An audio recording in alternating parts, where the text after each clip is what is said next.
எல்லாம் நல்லா இருக்கீங்களா? ஸோ உங்களை எல்லாம் பார்க்குறது ரொம்ப சந்தோஷம் இந்த லைவ்ல. ஸோ நீங்கள் நிறைய பேர் வந்துட்டு எனக்கு விஷ் பண்ணியிருந்தீங்க. all of your wishes and also your prayers and blessings. God bless you. இன்றைக்கு வந்து நம்ம வந்து ஒரு டிஸ்கஷன் மாதிரி தான் நான் உங்ககிட்ட நிறைய விஷயம் வந்து from my heart I'm going to share with you. So அது வந்து கண்டிப்பாக உங்களுக்கு யூஸ்ஃபுல்லாக இருக்கும்னு சொல்லிட்டு நான் பிலீவ் பண்ணிட்டேன். ஸோ வந்து இந்த ஒரு 18th ஒரு மினிஸ்ட்ரியினுடைய 18th இயர்க்குள்ளே போகும்படியாக ஆண்டவர் எனக்கு உதவி செய்வதற்காக ஆண்டவருக்கு நான் முதல்ல நன்றி சொல்லிட்டேன். அப்போ அண்ட் தென் நிறையா ஒரு மினிஸ்ட்ரி பண்ணினேன் அப்படிங்கிறத விட இந்த 17 இயர்ஸ் ஆஃப் இந்த ஜேர்னி வந்து it's like training period for me. So அந்த ட்ரைனிங் பீரியட்ல நிறைய பேரை வச்சு ஆண்டவர் வந்து ட்ரெயின் பண்ணியிருக்காங்க.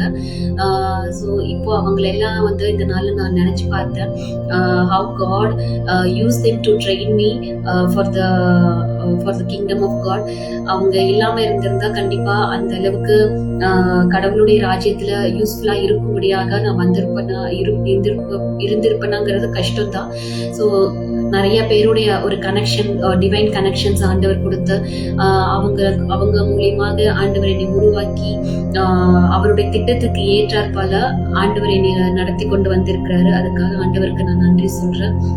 அதே போல என்னை ட்ரெயின் பண்ண ஒவ்வொருத்தருக்கும் இந்த நாளில் நான் வந்து நன்றி சொல்றேன்.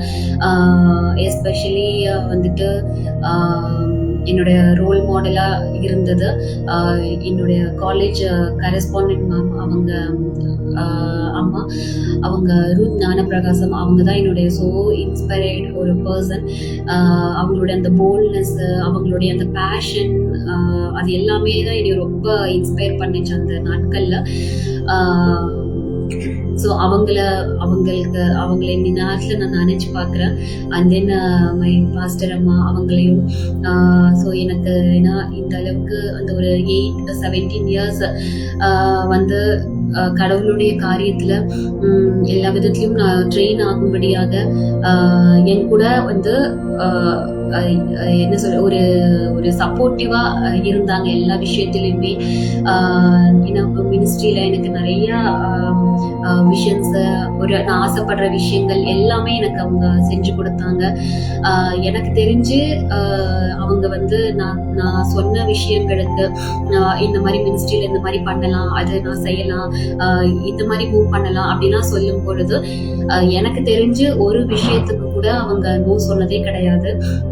ஈவன் என்னுடைய அவங்க ஏஜ் டிஃப்ரென்ஸ், அவங்க லைக் ரொம்ப வயசுல அவங்க மூத்தவங்களாக எக்ஸ்பீரியன்ஸ் எல்லாமே இருந்தாலுமே கூட ஷி வேல்யூட் மீ. என்னைய வந்து அவங்க நான் ஒரு ஊழியக்காரி அப்படிங்கிற ஒரு ஸ்தானத்துல வச்சு அவங்க என்னைய ஹானர் பண்ணினது, என்னுடைய வார்த்தைகளையும் அவங்க அங்கீகரித்து கொண்டது. நான் சொல்லுகிற வார்த்தை இது தேவனுடைய வார்த்தை தான் அப்படின்னு சொல்லி அவங்க அங்கீகரித்து கொண்டது. ஊழியத்துல எனக்கு ஆண்டவர் அந்த நாட்கள்ல கொடுத்த சின்ன சின்ன விஷயங்கள், அந்த தரிசனங்கள், அது எல்லாத்தையும் கூட அவங்க அக்செப்ட் பண்ணினாங்க.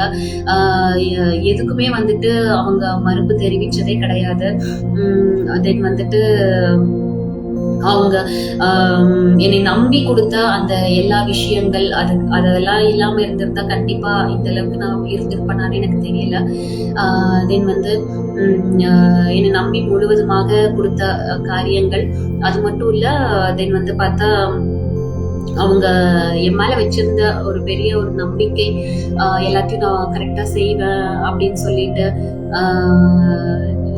அதுக்கு எல்லாமே நான் ஒருவேளை வேற ஏதாவது ஒரு டினாமினேஷனுக்கு கீழே, ஒரு லீடர்ஷிப்க்கு கீழே நான் இருந்திருந்தேன்னா இந்த அளவுக்கு நான் வந்து கடவுளுடைய ஊழியத்திலையும் அவர் கூட இருந்த அந்த ஒரு ரிலேஷன்ஷிப் அதுல வந்து க்ரோ ஆயிருப்பேனா அப்படிங்கிறது எனக்கு தெரியாது. ப்ளீஸ் என்னை தப்பா எடுத்துக்காதீங்க. ஒரு ஜென்ஸுக்கு கீழே வந்து ஒரு பாஸ்டருக்கு கீழே நான் வந்து ஒரு வேலை இருந்திருந்தேன் அப்படின்னா கண்டிப்பா இந்த அளவுக்கு நான் ட்ரெயின் ஆகி வந்திருப்பேனாங்கிறது எனக்கு தெரியாது. ஆனா கடவுள் வந்து எனக்காகவே அவங்கள இந்த பூமியில படைச்சிருக்கிறாரு அப்படின்னு தான் நான் சொல்ல முடியும். ஏன்னா அவங்க வந்து ஒரு லேடி பாஸ்டரா அவங்க இருந்ததுனால என்ன அவங்க எல்லா விதத்துலயுமே முன்னாடி கொண்டு வந்து வச்சு என்னை ட்ரெயின் பண்ணாங்க. ஆக்சுவலி என்னோட கேரக்டர் வந்து ரொம்ப நான் ஷையான ஒரு கேரக்டர். ரொம்ப முன்னாடி வந்து எதுவுமே நான் செய்யணும் அப்படின்னு நான் செய்யவே மாட்டேன். ஏதோ ஒரு புஷ் இருந்தா மட்டும்தான் நான் செய்வேன். அது மாதிரி எல்லாம் இருந்த போதும் என்னோட பாஸ்டர்மா எதுனாலுமே நீ பண்ணு அப்படின்னு சொல்லிட்டு என்னை வந்து ஒவ்வொரு விதத்துலயும் அவங்க என்னை புஷ் பண்ணிட்டே இருப்பாங்க. இதை நீ பண்ணு, இதை நீ செய். எவ்வளவு பேர் இருந்தாலும் அவங்க என் மேல வச்சிருந்த அந்த அன்பு அது எல்லாமே ஒரு ஒரு ஸ்பெஷலா இருந்தது. அவங்களோட அந்த எல்லாத்துலயுமே வந்துட்டு இன்னைக்கு நான் ரொம்ப அவங்களுக்காக நான் டேங்க் பண்றேன் கடவுளுக்கு. ஸோ அவங்களோட ஒரு லீடர்ஷிப்ல இருந்து கடவுள் எல்லா விதத்துலையுமே வந்து என்னை ட்ரெயின் பண்ணினதுக்காக ஆண்டவருக்கு நன்றி சொல்கிறேன். ஸோ என்னுடைய ஜேர்னி வந்து எனக்கு ஆண்டவர் வந்து நீ ஊழியத்துக்கு வந்து எடுக்கும் பொழுது அதாவது ஊழியத்துக்கு நான் என்டர் ஆகிறதுக்கு முன்னாடி பார்த்தோன்னா நாங்கள் வந்து ஒரு ப்ரேயர், ஏன்னா அப்போ வந்து அந்த அளவுக்கு எனக்கு கடவுள் கூட பேசினது அந்த மாதிரிலாம் எதுவும் இல்லை. ஸோ மினிஸ்ட்ரிக்கு போகிறதுக்கு முன்னாடி எங்கள் வீட்டில் வந்து நாங்கள் ப்ரேயர் செயல் வச்சுருந்தோம். ஸோ என்ன மினிஸ்ட்ரிக்கு நான் போக போகிறேன் அப்படிங்கிறதுனால ஒரு ஒரு ஹவுஸ் மீட்டிங், ஒரு ப்ரேயர், காட்டேஜ் ப்ரேயர் வச்சுருந்தோம். அப்போது வந்து எனக்கு என்னுடைய பாஸ்டர் மூலியமாக தென் வந்து அங்கேருந்து ஒரு சில என்னுடைய சீனியர்ஸ் அவங்க மூலியமாக எல்லாம் ஆண்டவர் எனக்கு கொடுத்த வார்த்தைகள், தென் அதை வந்து என் கூட கன்ஃபார்ம் பண்ண வார்த்தைகள். ஸோ இந்த வசனத்தெல்லாம் அடிப்படையாக வச்சுதான் ஆண்டவர் என்னை வந்து ஊழியத்துக்கு எடுத்தாங்க. எனக்கு வந்து அது கன்ஃபர்மேஷன் கிடைச்சது. ஸோ எக்ஸோடஸ் வந்து 4:12 யாத்ராகமம் 4வது அதிகாரம் 12வது வசனம். ஆதலால் நீ போ, நான் உன் வாயோடு இருந்து நீ பேச வேண்டியதை உனக்கு போதிப்பேன் என்றார். இந்த வசனம் தென் வந்து யோசுவா 1:5 நீ உயிரோடு இருக்கும் நாளெல்லாம் ஒருவனும் உனக்கு முன்பாக எதிர்த்து நிற்பதில்லை. நான் மோசையோடு இருந்தது போல உன்னோடும் இருப்பேன். நான் உன்னை விட்டு விலகுவதும் இல்லை, உன்னை கைவிடுவதும் இல்லை. ஸோ இந்த வசனங்களை வச்சுதான் ஆண்டவர் என்னை ஊழியத்துக்கு நான் கன்ஃபர்மேஷன் கேட்கும் பொழுது ஆண்டவர் இந்த வார்த்தைகளை கொடுத்திருந்தாங்க. ஸோ இந்த வார்த்தைகளை இது பண்ணி தான் நான் அந்த மினிஸ்ட்ரிக்கு எப்பவுமே வந்து பார்த்தோம்னா அது ஒரு இது சொல்லுவாங்க, என்னன்னா பைபிள் காலேஜுக்கு வரும்பொழுதே அது கேட்பாங்க, ஆண்டவர் உன்னை வந்து ஊழியத்துக்கு அழைச்சிருக்காருன்னா எந்த வசனத்தை வச்சு அழைச்சாரு அப்படின்னு கேட்பாங்க. ஸோ அதனால எனக்கு இந்த வேர்ஸ் தான் அப்போ எனக்கு கொடுத்துருந்தாங்க. அதை வந்து என்னோட ஒரு மினிஸ்ட்ரிக்கான ஒரு பேஸ் வேர்ஸாகவே அதை நான் வந்து எடுத்துக்கிட்டேன். தென் வந்து என்னோட அந்த அழைப்பு எப்படி இருந்துச்சு அப்படின்னு பார்த்தோன்னா வசனம் சொல்லுது, தாவீதை வந்து ஆண்டவர் வந்து தெரிந்தெடுக்கும் போது எப்படி தெரிந்தெடுத்தாரு அப்படின்னா, ஆடுகள் பின்னாடி போயிட்டு இருந்த உன்னை வந்து நான் தெரிந்தெடுத்தேன் அப்படின்னு சொல்லியிருப்பாரு. ஸோ ஒவ்வொருத்தருடைய அழைப்புமே வந்து வித்தியாசமாக இருக்கும். கிதியோன் கிட்ட ஆண்டவர் வந்து அந்த ஆண்டவர் அவனுக்கு வச்சிருந்த அந்த பிளான்குள்ள அவனை வந்து எடுக்கும் பொழுது அந்த அழைப்பு வித்தியாசமா இருந்துச்சு. அவன் வந்து ஒரு ஜாப்ல இருந்துட்டு இருக்கிறான், ஒரு ஒர்க்ல இருந்துட்டு இருக்கான், அப்போ ஆண்டவர் அழைக்கிறார். ஸோ ஒவ்வொருத்தருடைய அழைப்புமே வித்தியாசமாக இருக்கும். தாவீதுக்கு நம்ம பார்த்த மாதிரி அவனுடைய அழைப்பு வித்தியாசமா இருந்தது. ஏன்னா அவன் கண்டுக்கவே இல்லை, அவனுக்கு வந்து அந்த அழைப்பு வரும் அப்படின்னு அவன் எதிர்பார்க்கவே இல்லை. ஒரு அன்எக்ஸ்பெக்டடான ஒரு மோமெண்ட்ல தாவீதுக்கு அந்த ஊழிய அழைப்பு, அதாவது கடவுள் அவன் மேல வச்சிருக்கிற அந்த பிளான் உண்டான அந்த அழைப்பு அவனுக்கு கிடைச்சது. பட் என்னோட அழைப்பு அப்படின்னு சொல்லி பார்க்கும் பொழுது எங்களுடைய டோட்டல் ஃபேமிலியில பார்த்தோம் அப்படின்னாக்கா ஒவ்வொருத்தருக்குமே என்னை குறித்து ஒவ்வொரு பிளான் இருந்துச்சு. லைக் வந்து என்னோட அப்பாவுக்கு வந்து நான் வந்து ஒரு பொலிட்டீஷியனா வரணும் அப்படின்னு சொல்லிட்டு ஸ்டில் இப்போ வரைக்கும் அவருடைய அந்த தாட் வந்துட்டு அது மாதிரி தான். ஸோ ஒரு அவருக்கு வந்து அந்த ஒரு லைக் அயன் லேடி மாதிரி வரணும், ஒரு அந்த அரசியல்ல வந்து நான் இருக்கணும் அப்படிங்கிறது தான் அவருடைய விஷயம்.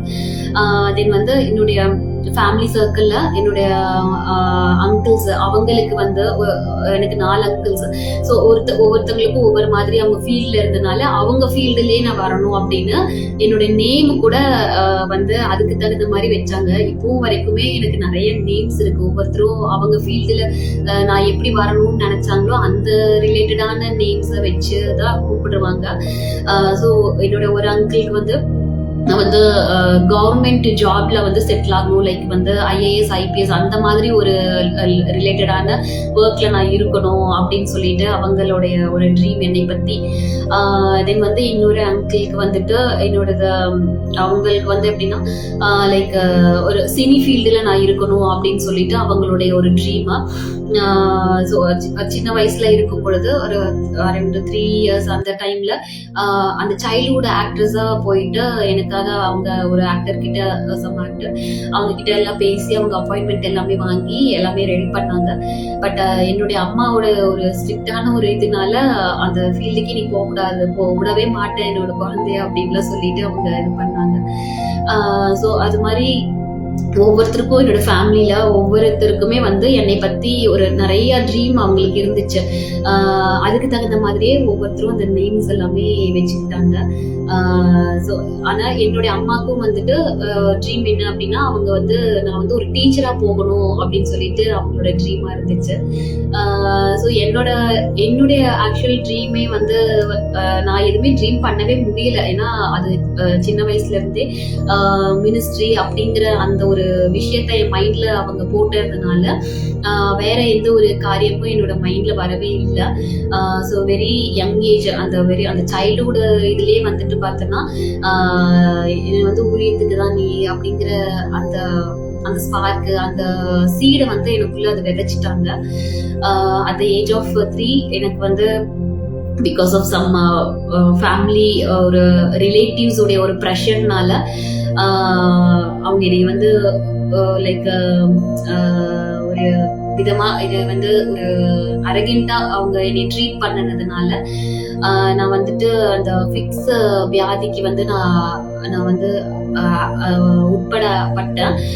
So from the age of 3 till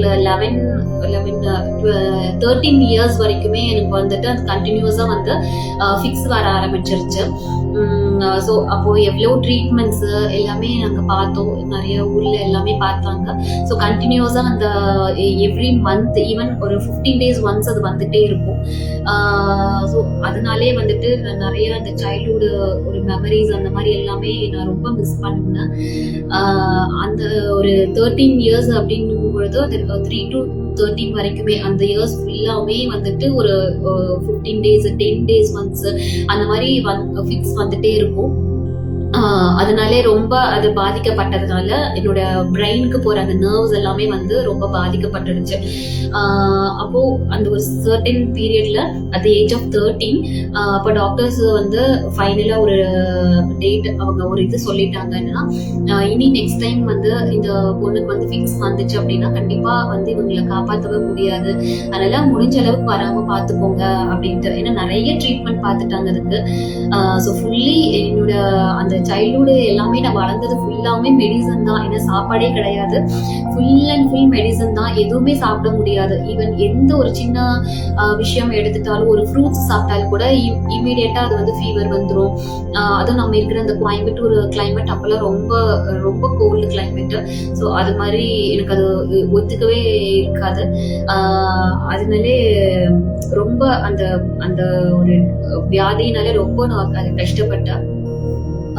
அப்புறம் த ஏஜ் ஆஃப் 13 அதே மாதிரி டாக்டர்ஸ் வந்து வார்னிங் பண்ணினதுக்கு பிறகும் அந்த ஃபிக்ஸ் வந்ததுனால அந்த மூமெண்ட்ல வந்துட்டு அவங்களும் எவ்வளோ ட்ரை பண்ணியும் அது அந்த டைம்ல வந்துட்டு அவங்க என்னை காப்பாற்றவே முடியல. ஸோ அவங்க வந்து டிக்ளேர் பண்ணிட்டாங்க லைக் ஷி வாஸ் டெத் அப்படின்ட்டு.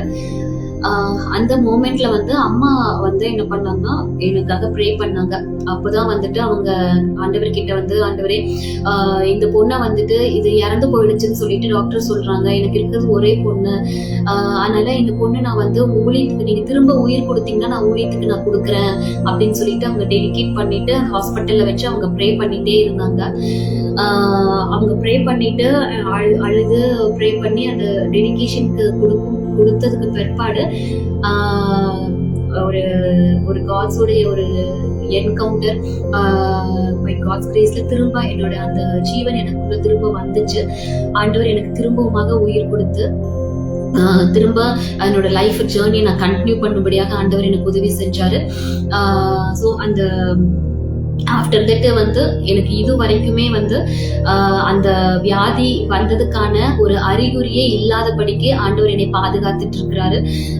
ஸோ அது முழுவதுமாகவே கியூர் ஆகும்படியாக ஆண்டவர் எனக்கு செஞ்சிருந்தாங்க. ஒரு ரெஸ்டோரேஷன் அப்படின்னு தான் சொல்ல முடியும், ஒரு ரெசரக்ஷன் அப்படின்னு தான் சொல்ல முடியும். ஸோ திரும்ப ஆண்டவர் எனக்கு அந்த ஜீவனை கொடுத்தாரு. லைக் அந்த அப்படிதான் என்னுடைய அழைப்பே இருந்துச்சு.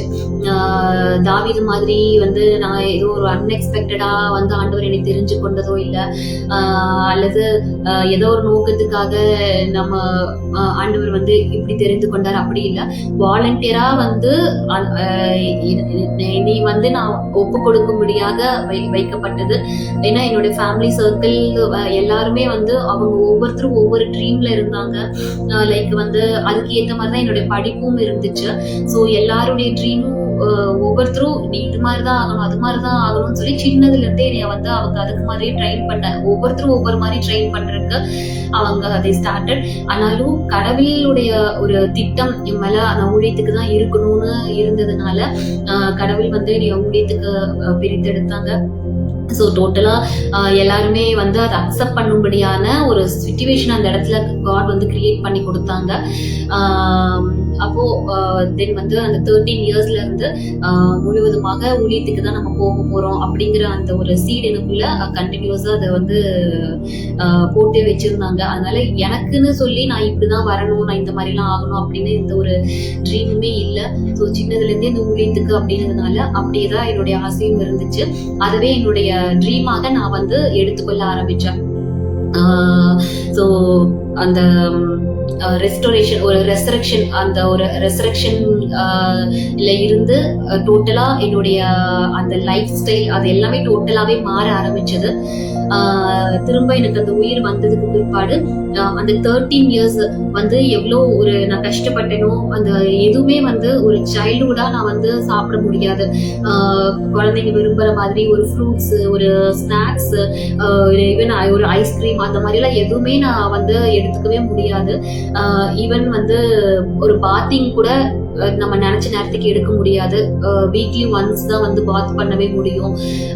அது கூட நம்ம மீறி நம்ம பண்ணோம் அப்படின்னா இமீடியட்டா ஃபீவர் வந்துடும், அது ஃபிக்ஸ் வந்துடும்.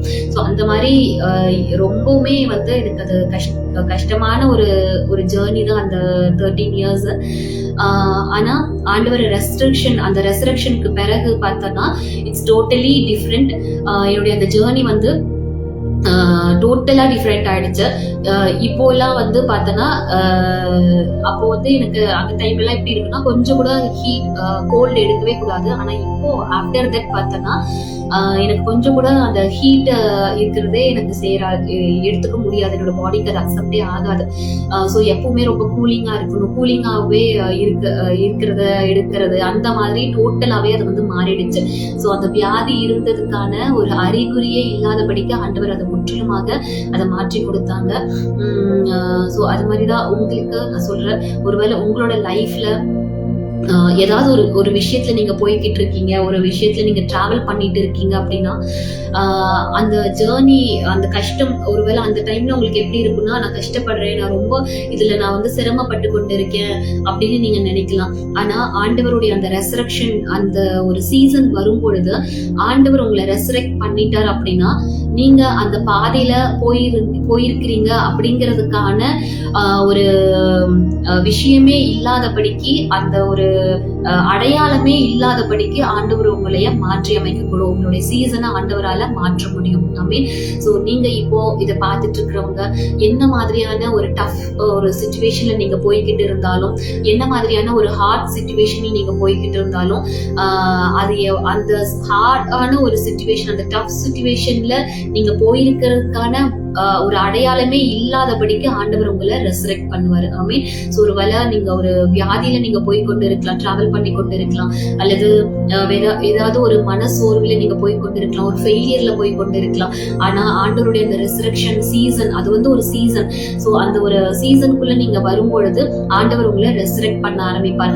ஸோ அந்த ரெசரக்ஷன் உங்க மேல வரும்பொழுது நிச்சயமாக நீங்க இவ்வளவு நாள் போயிட்டு இருந்த அந்த பாதையினுடைய சுவடுகளே இல்லாதபடிக்கு அது முற்றிலுமாக தேவனுடைய அற்புதங்களால நிறைந்த ஒரு சூழ்நிலையாக அது மாற்றி அமைக்கப்படும். ஐ மீன், ஸோ இப்படிதான் என்னுடைய மினிஸ்ட்ரி அந்த டெடிகேஷன் அது வந்து ஸ்டார்ட் ஆச்சு. ஸோ அடுத்து என்னுடைய ரிலேஷன்ஷிப் வித் காட் எப்போனா at the age of it started at the age of 8. So எனக்கு 8 வயதாக இருக்கும் பொழுது என்னுடைய அந்த லைக் 8 வயதுல இருந்து கடவுள் கூட அந்த ரிலேஷன்ஷிப் எனக்கு வந்து ஆரம்பமாச்சு. ஸோ அந்த மூமெண்ட்ல என்ன அப்போ இருந்தே நீ ஊழியத்துக்கு வரணும் அப்படிலாம் சொல்லிட்டு அவங்க இது பண்ணுவாங்க, ப்ரேயர்ல இருக்கணும் அப்படிலாம் சொல்லுவாங்க. ஸோ அப்போ எனக்கு வந்து என்னன்னா எப்பவும் கடவுள் கூட பேசுறது அந்த மாதிரி இருந்துட்டு இருப்பேன். ஏஜ் ஆஃப் 8 அதுல அந்த டைம்ல இருந்து அதிகமா வந்து ப்ரேயர் பண்ண தெரியாது. பட் வந்துட்டு எனக்கு அதுல ஒரு இன்ட்ரெஸ்ட் என்ன அறியாம அதுல வர ஆரம்பிச்சது. அதுக்கடுத்து அந்த என்னுடைய இன்சிடென்ட் அந்த ரெசரக்ஷனுக்கு பிறகு பார்த்தோம்னா இன்னும் அதிகமாகவே கடவுள் கூட நான் வந்து டைம் ஸ்பெண்ட் பண்ண ஆரம்பிச்சேன். அதுக்காக எப்பவும் அந்த ப்ரேயர்ல இருக்கிறது அப்படி கிடையாது. It's not like that. அதிகமா ஆண்டவர்கிட்ட வந்து பேசுவேன். வந்து என்னன்னா எல்லா இன்சிடென்ட்டுமே வந்து லைக் எப்படி ஒரு ஃப்ரெண்டு கிட்ட நம்ம ஷேர் பண்றோம், ஸோ அது மாதிரியான சில எல்லா விஷயத்தையுமே வந்து நான் கடவுள்கிட்ட ஷேர் பண்ணுவேன். ஐ டோன்ட் நோ அந்த ஏஜ்ல வந்துட்டு I don't know whether he is listening or not, அதெல்லாம் எனக்கு எதுவுமே தெரியாது. காட் வந்து நம்ம ப்ரேயரை லிசன் பண்ணுவாங்க, நம்ம பேசுறத லிசன் பண்ணுவாங்க அப்படிலாம் கூட அந்த ஒரு டாக்டரின் கூட எனக்கு தெரியாது. அந்த ஒரு சைல்டு ஒரு டீனேஜ் டேஸ்ல அந்த 13. ஸோ அப்போ அந்த 8ல இருந்தே நான் அப்படிதான். அப்போ அந்த டீனேஜ் இதுலயுமே வந்துட்டு நிறைய வந்து பேச ஆரம்பிப்பேன் கடவுள்கிட்ட. இந்த மாதிரி ஸ்கூல்ல நடக்கிற விஷயங்கள், வீட்டுல நடக்கிற விஷயங்கள், என்னை சுத்தி இருக்கிற விஷயம், எனக்கு பிடிச்ச விஷயம், அந்த மாதிரி பேசிட்டே இருப்பேன். ஆனா எனக்கு வந்து தெரியாது கடவுள் நம்ம கூட பேசுவாரு அப்படிங்கறதே எனக்கு தெரியாது. ஆனா நான் வந்து ஒரு லைக் ஒரு மேடு மாதிரி நான் எல்லாமே கடவுள்கிட்ட ஷேர் பண்ணிக்கிட்டே இருப்பேன். நீங்க கேக்குறீங்க தானே, நான் இதெல்லாம் எப்படி இருக்கு பாருங்க, நீங்க கேக்குறீங்க தானே, இது ஓகேவா, இது இந்த மாதிரி ஒரு சூழ்நிலை இருக்கு, ஸ்கூல்ல இந்த மாதிரி நான் இன்னைக்கு அடி வாங்கினேன், திட்டு வாங்கினேன், அந்த மாதிரி எல்லாம் ஒரு லைக் மேடு மாதிரி நான் என்ன சொல்லுவேன் பேசிக்கிட்டே இருப்பேன். காட் நீங்க லிசன் பண்றீங்க அப்படிலாம் சொல்லிட்டு.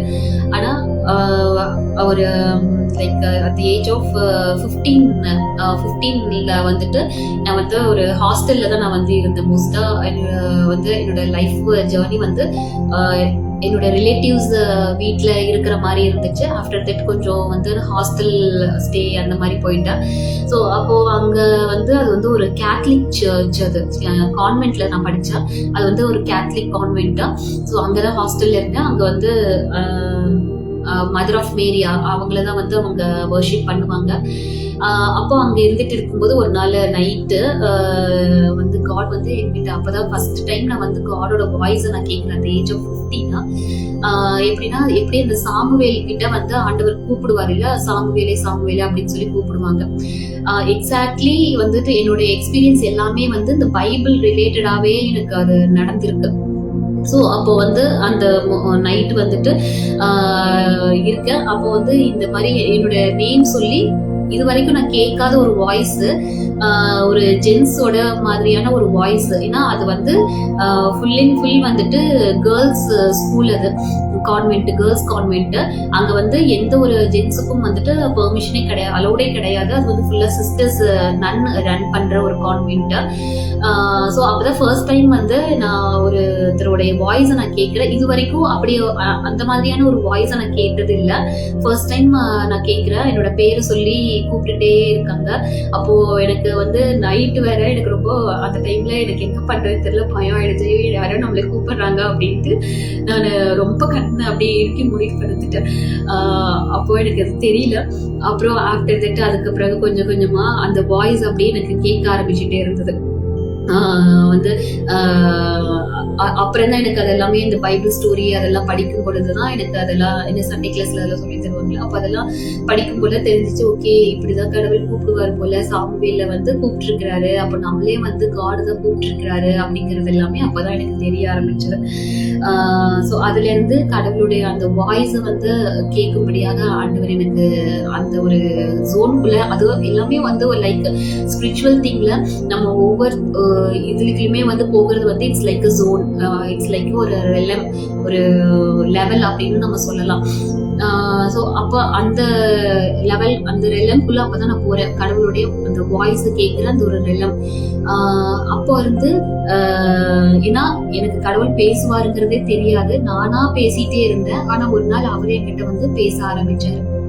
ஸோ இன்னைக்கு நம்ம நிறைய பேர் வந்துட்டு பார்த்தோம்னா நம்ம கேட்போம், எப்படி கடவுள் நம்ம கிட்ட பேசுவாரு, அதை எப்படி நம்ம தெரிஞ்சுக்கிறது, அதுக்கு நம்ம என்ன பண்ணணும் அப்படின்னு. லைக் நிறைய மெசேஜஸ் எல்லாம் கொடுப்பாங்க, நிறைய யூடியூப்ல அந்த வீடியோஸ் எல்லாம் நம்ம பார்க்க முடியும். கடவுள் உங்ககிட்ட பேசுறதுக்கு நீங்க என்ன பண்ணணும், கடவுள் எப்படி பேசுவாரு, எப்படி நீங்க புரிஞ்சுக்கணும் அப்படிலாம் சொல்லிட்டு நான் சிம்பிளா உங்களுக்கு ஒண்ணு சொல்லணும் அப்படின்னா, நீங்க பேசுங்க கடவுள் கிட்ட.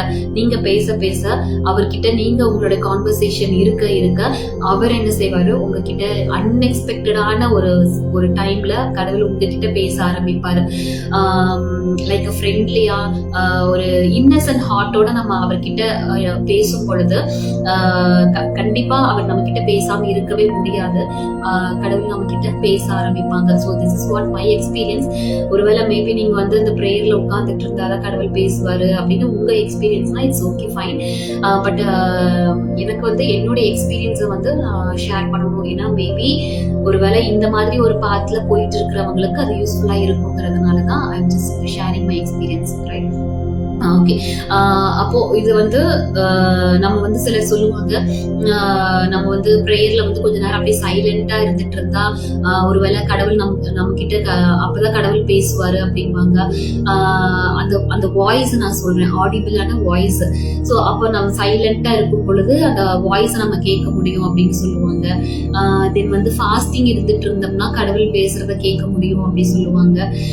ஸோ அதெல்லாம் ஒரு கைண்ட். பட் வந்து சிம்பிளா உங்களுக்கு நான் வந்து சொல்றது என்னன்னா, ஆண்டவர் நம்ம கிட்ட பேசுகிற அந்த வார்த்தைகளை நம்ம கேட்கணும் அப்படின்னா ஜஸ்ட் அவர்கிட்ட ஒரு ஃபெலோஷிப், ஒரு ரிலேஷன்ஷிப்ல நீங்க இருக்கும் பொழுது ஈஸியா அவரை நம்ம அவரோட வாய்ஸை வந்து நம்ம கேட்க முடியும். ஆண்டவர் நம்ம கிட்ட பேச ஆரம்பிப்பாரு. ஸோ இதுதான் வந்துட்டு பேசுறது மட்டும் இல்ல, ஒன்ஸ் அவர் நம்ம கிட்ட பேசுறது நம்ம புரிஞ்சுக்கொண்டோம் அப்படின்னாக்கா நம்ம லைஃப்ல எப்படி நம்ம மூவ் ஆகணும், அடுத்தது என்ன ஸ்டெப், நம்ம எந்த வழியில நம்ம போகணும், என்ன காரியத்தை நம்ம செய்யணும், என்ன நம்ம டிசைட் பண்ணணும், டிசிஷன் எடுக்கணும், அது எல்லாமே ஆண்டவர் நமக்கு சொல்லி கொடுக்கிறவராக இருப்பார். ஆமென். ஸோ இதுதான் வந்து நம்ம வசனத்துல பார்த்தோம்னா சங்கீதம் 32:8 சொல்லப்பட்டு இருக்கு. நான் உனக்கு போதித்து நீ நடக்க வேண்டிய வழியை உனக்கு காட்டுவேன், உண்மையில் என் கண்ணை வைத்து உனக்கு ஆலோசனை சொல்லுவேன். ஆமென்.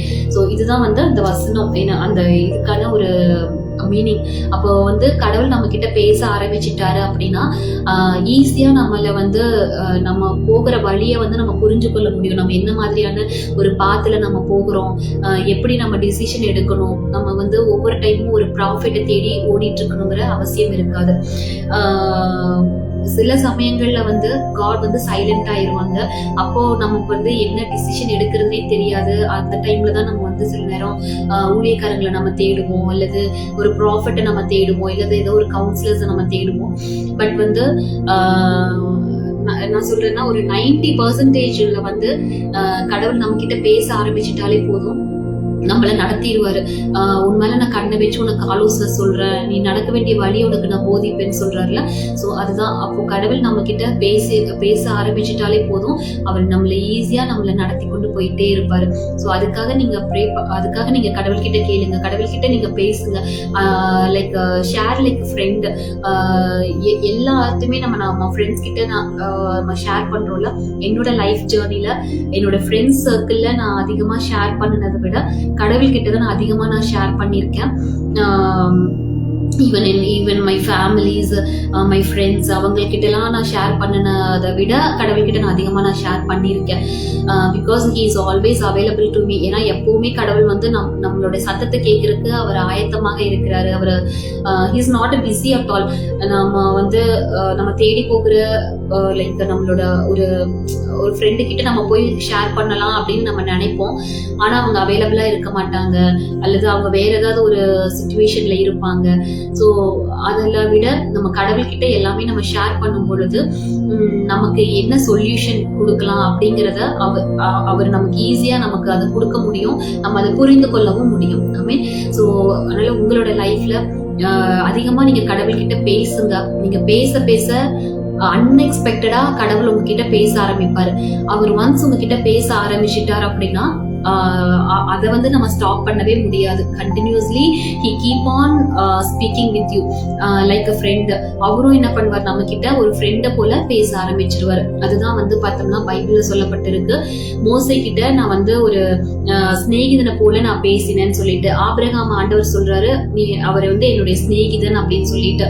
ஸோ அவங்க கிட்ட எல்லாம் எப்படி அந்த அளவுக்கு கானானுக்கு ஒரு ஒரு ஜனங்களை வந்து கூட்டிட்டு போகணும் அப்படிங்கிறது வந்து அந்த டைம்ல இட்ஸ் இம்பாசிபிள் திங். ஏன்னா இப்போ நமக்கு வந்து மேப் இருக்கு, நம்ம ஈஸியா ஒரு இடத்துல இருந்து இன்னொரு இடத்துக்கு நம்ம வந்து லொகேஷன் ஆன் பண்ணி நம்ம போயிட்டே இருக்கலாம். பட் வந்து வனாந்திரம் அப்படிங்கும் பொழுது அது வந்து அந்த காலத்துல வந்து ரொம்ப ஒரு ஜேர்னி பண்றதுங்கிறது ரொம்ப கஷ்டம். எல்லா பக்கமும் பார்த்தாலும் அது வந்து ஒரே மாதிரிதான் இருக்கும். அவங்க நிறைய பாலைவனங்களை கடந்து வந்தாங்க, எல்லா விஷயத்திலயுமே அவங்க கடந்து வராங்க. ஸோ ஒவ்வொரு இடத்துலயும் வந்து அவங்க கிராஸ் பண்ணி ஒரு இவ்வளவு லட்ச ஜனங்களை கூட்டிட்டு போகணுங்கிறது அந்த ப்ராஜெக்ட் வந்து ஒரு மிகப்பெரிய ஒரு டாஸ்க் மோசேக்கு.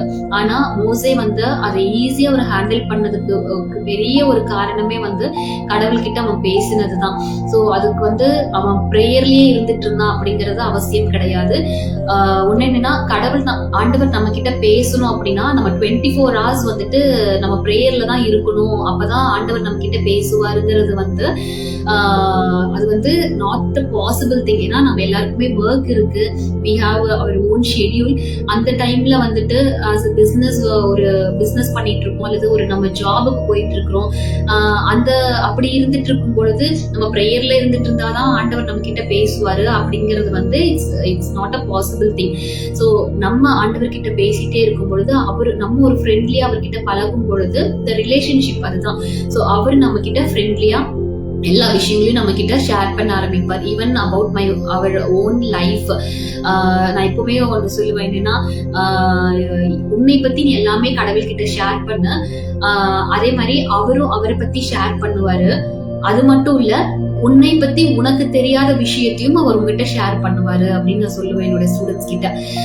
ஸோ அதுதான் என்னன்னா, உனக்கு என்ன நம்மளை பத்தி எல்லாமே கடவுளுக்கு தெரியும். எல்லாமே நம்ம ஆண்டவர்கிட்ட நம்ம போகும் பொழுதே, ஆண்டவர் நம்மளை பார்க்கும் பொழுதே வந்து லைக் நம்ம வந்து ஒரு நிர்வாணமாக தான் நம்ம இருக்கோம். எல்லாமே அவருக்கு தெரியும். நம்மளுடைய தாட்ஸ் என்ன, நம்ம எப்படிப்பட்ட ஒரு character, what is our weakness, நம்ம ஸ்ட்ரென்த் என்ன, எல்லாமே everything he nose.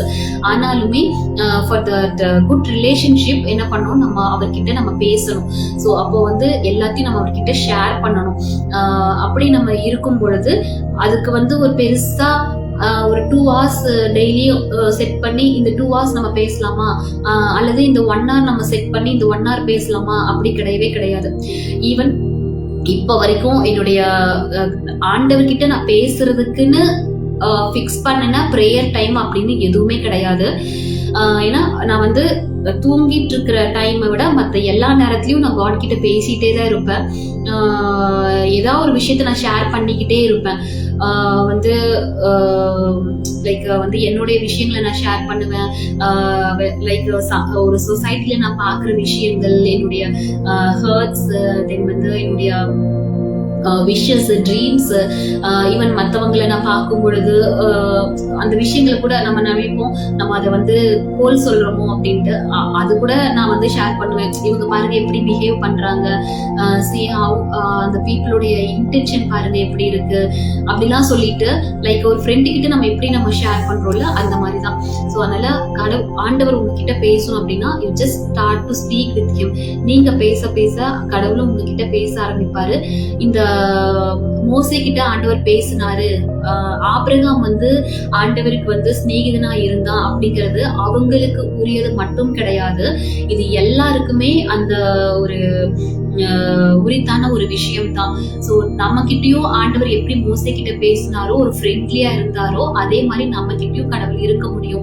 Even if you are ஒரு சாதாரண ஒரு பிலீவராக இருந்தாலும் கூட உங்ககிட்டயும் ஆண்டவர் அந்த அளவுக்கு மூவ் பண்ண முடியும். ஈவன் நீங்க வந்துட்டு ஏதோ ஒரு தவறுகளை செய்றீங்க, ஒரு பாவத்துல இருக்கிறீங்க அப்படின்னாலும் கூட, ஒரு பாவின்னு நீங்க ஃபீல் பண்ணினாலும் கூட கடவுள் உங்ககிட்ட பேச முடியும், அவர் உங்ககிட்ட மூவ் பண்ண முடியும். ஸோ வந்துட்டு ஒரு அவர்கிட்ட நான் போகிறதுக்கு நான் வந்து பர்ஃபெக்டே கிடையாது, I'm not the right person அப்படின்னு நீங்க நினைச்சாலும் கூட அவரால் உங்ககிட்ட மூவ் பண்ண முடியும். ஸோ நீங்க வந்து நம்ம அவரை வந்து ஒரு லைக் ஒரு எஜமான, அவர் வந்து கடவுள் அப்படின்னு நம்ம நினைக்கும் பொழுது அவர்கிட்ட நமக்கு கண்டிப்பா பேசவே முடியாது, அவர்கிட்ட அந்த டச்சே நமக்கு இருக்காது. ஸோ லைக் ஃப்ரெண்ட் அப்படின்னு நம்ம மூவ் பண்ணும் பொழுது நம்ம ஈஸியா கடவுளுடைய வார்த்தைகளை நம்ம கேட்டு புரிஞ்சு கொள்ள முடியும். நம்ம எப்படி நம்ம நடக்கணும், என்ன மாதிரி ஒரு டிசிஷன் எடுக்கணும், எல்லாமே நம்மளால தெரிஞ்சு கொள்ள முடியும். ஐ மீன் ஸோ இப்படிதான் என்னோட இது அந்த லைஃப், அந்த லைக் ரிலேஷன்ஷிப், கடவுளுக்கும் எனக்கு இருக்கிற அந்த ரிலேஷன்ஷிப் வந்து ஸ்டார்ட் ஆயிட்டு நான் அப்படியே மூவ் ஆயிட்டு இருந்தது. At the age of at grade 10th வந்து ஏன்னா என்னை ஊழியத்துக்கு ஒப்பு கொடுத்ததுனால கண்டிப்பா நான் பைபிள் காலேஜ் போய் தான் ஆகணும் அப்படிங்கிற ஒரு சூழ்நிலை தான் என்னை வச்சிருந்தாங்க. ஸோ 10th முடிச்ச உடனே வந்துட்டு என்னுடைய ஃபேமிலியில அந்த அளவுக்கு ஒரு சிச்சுவேஷன் இல்லை. ஸோ தட் பைபிள் காலேஜ் போயிரு அப்படின்ட்டு இருந்தாங்க. ஆனா என்னுடைய விஷயம் வந்துட்டு நான் நல்லா படிக்கணும், நான் நிறைய படிக்கணும் அப்படிங்கிறது தான்.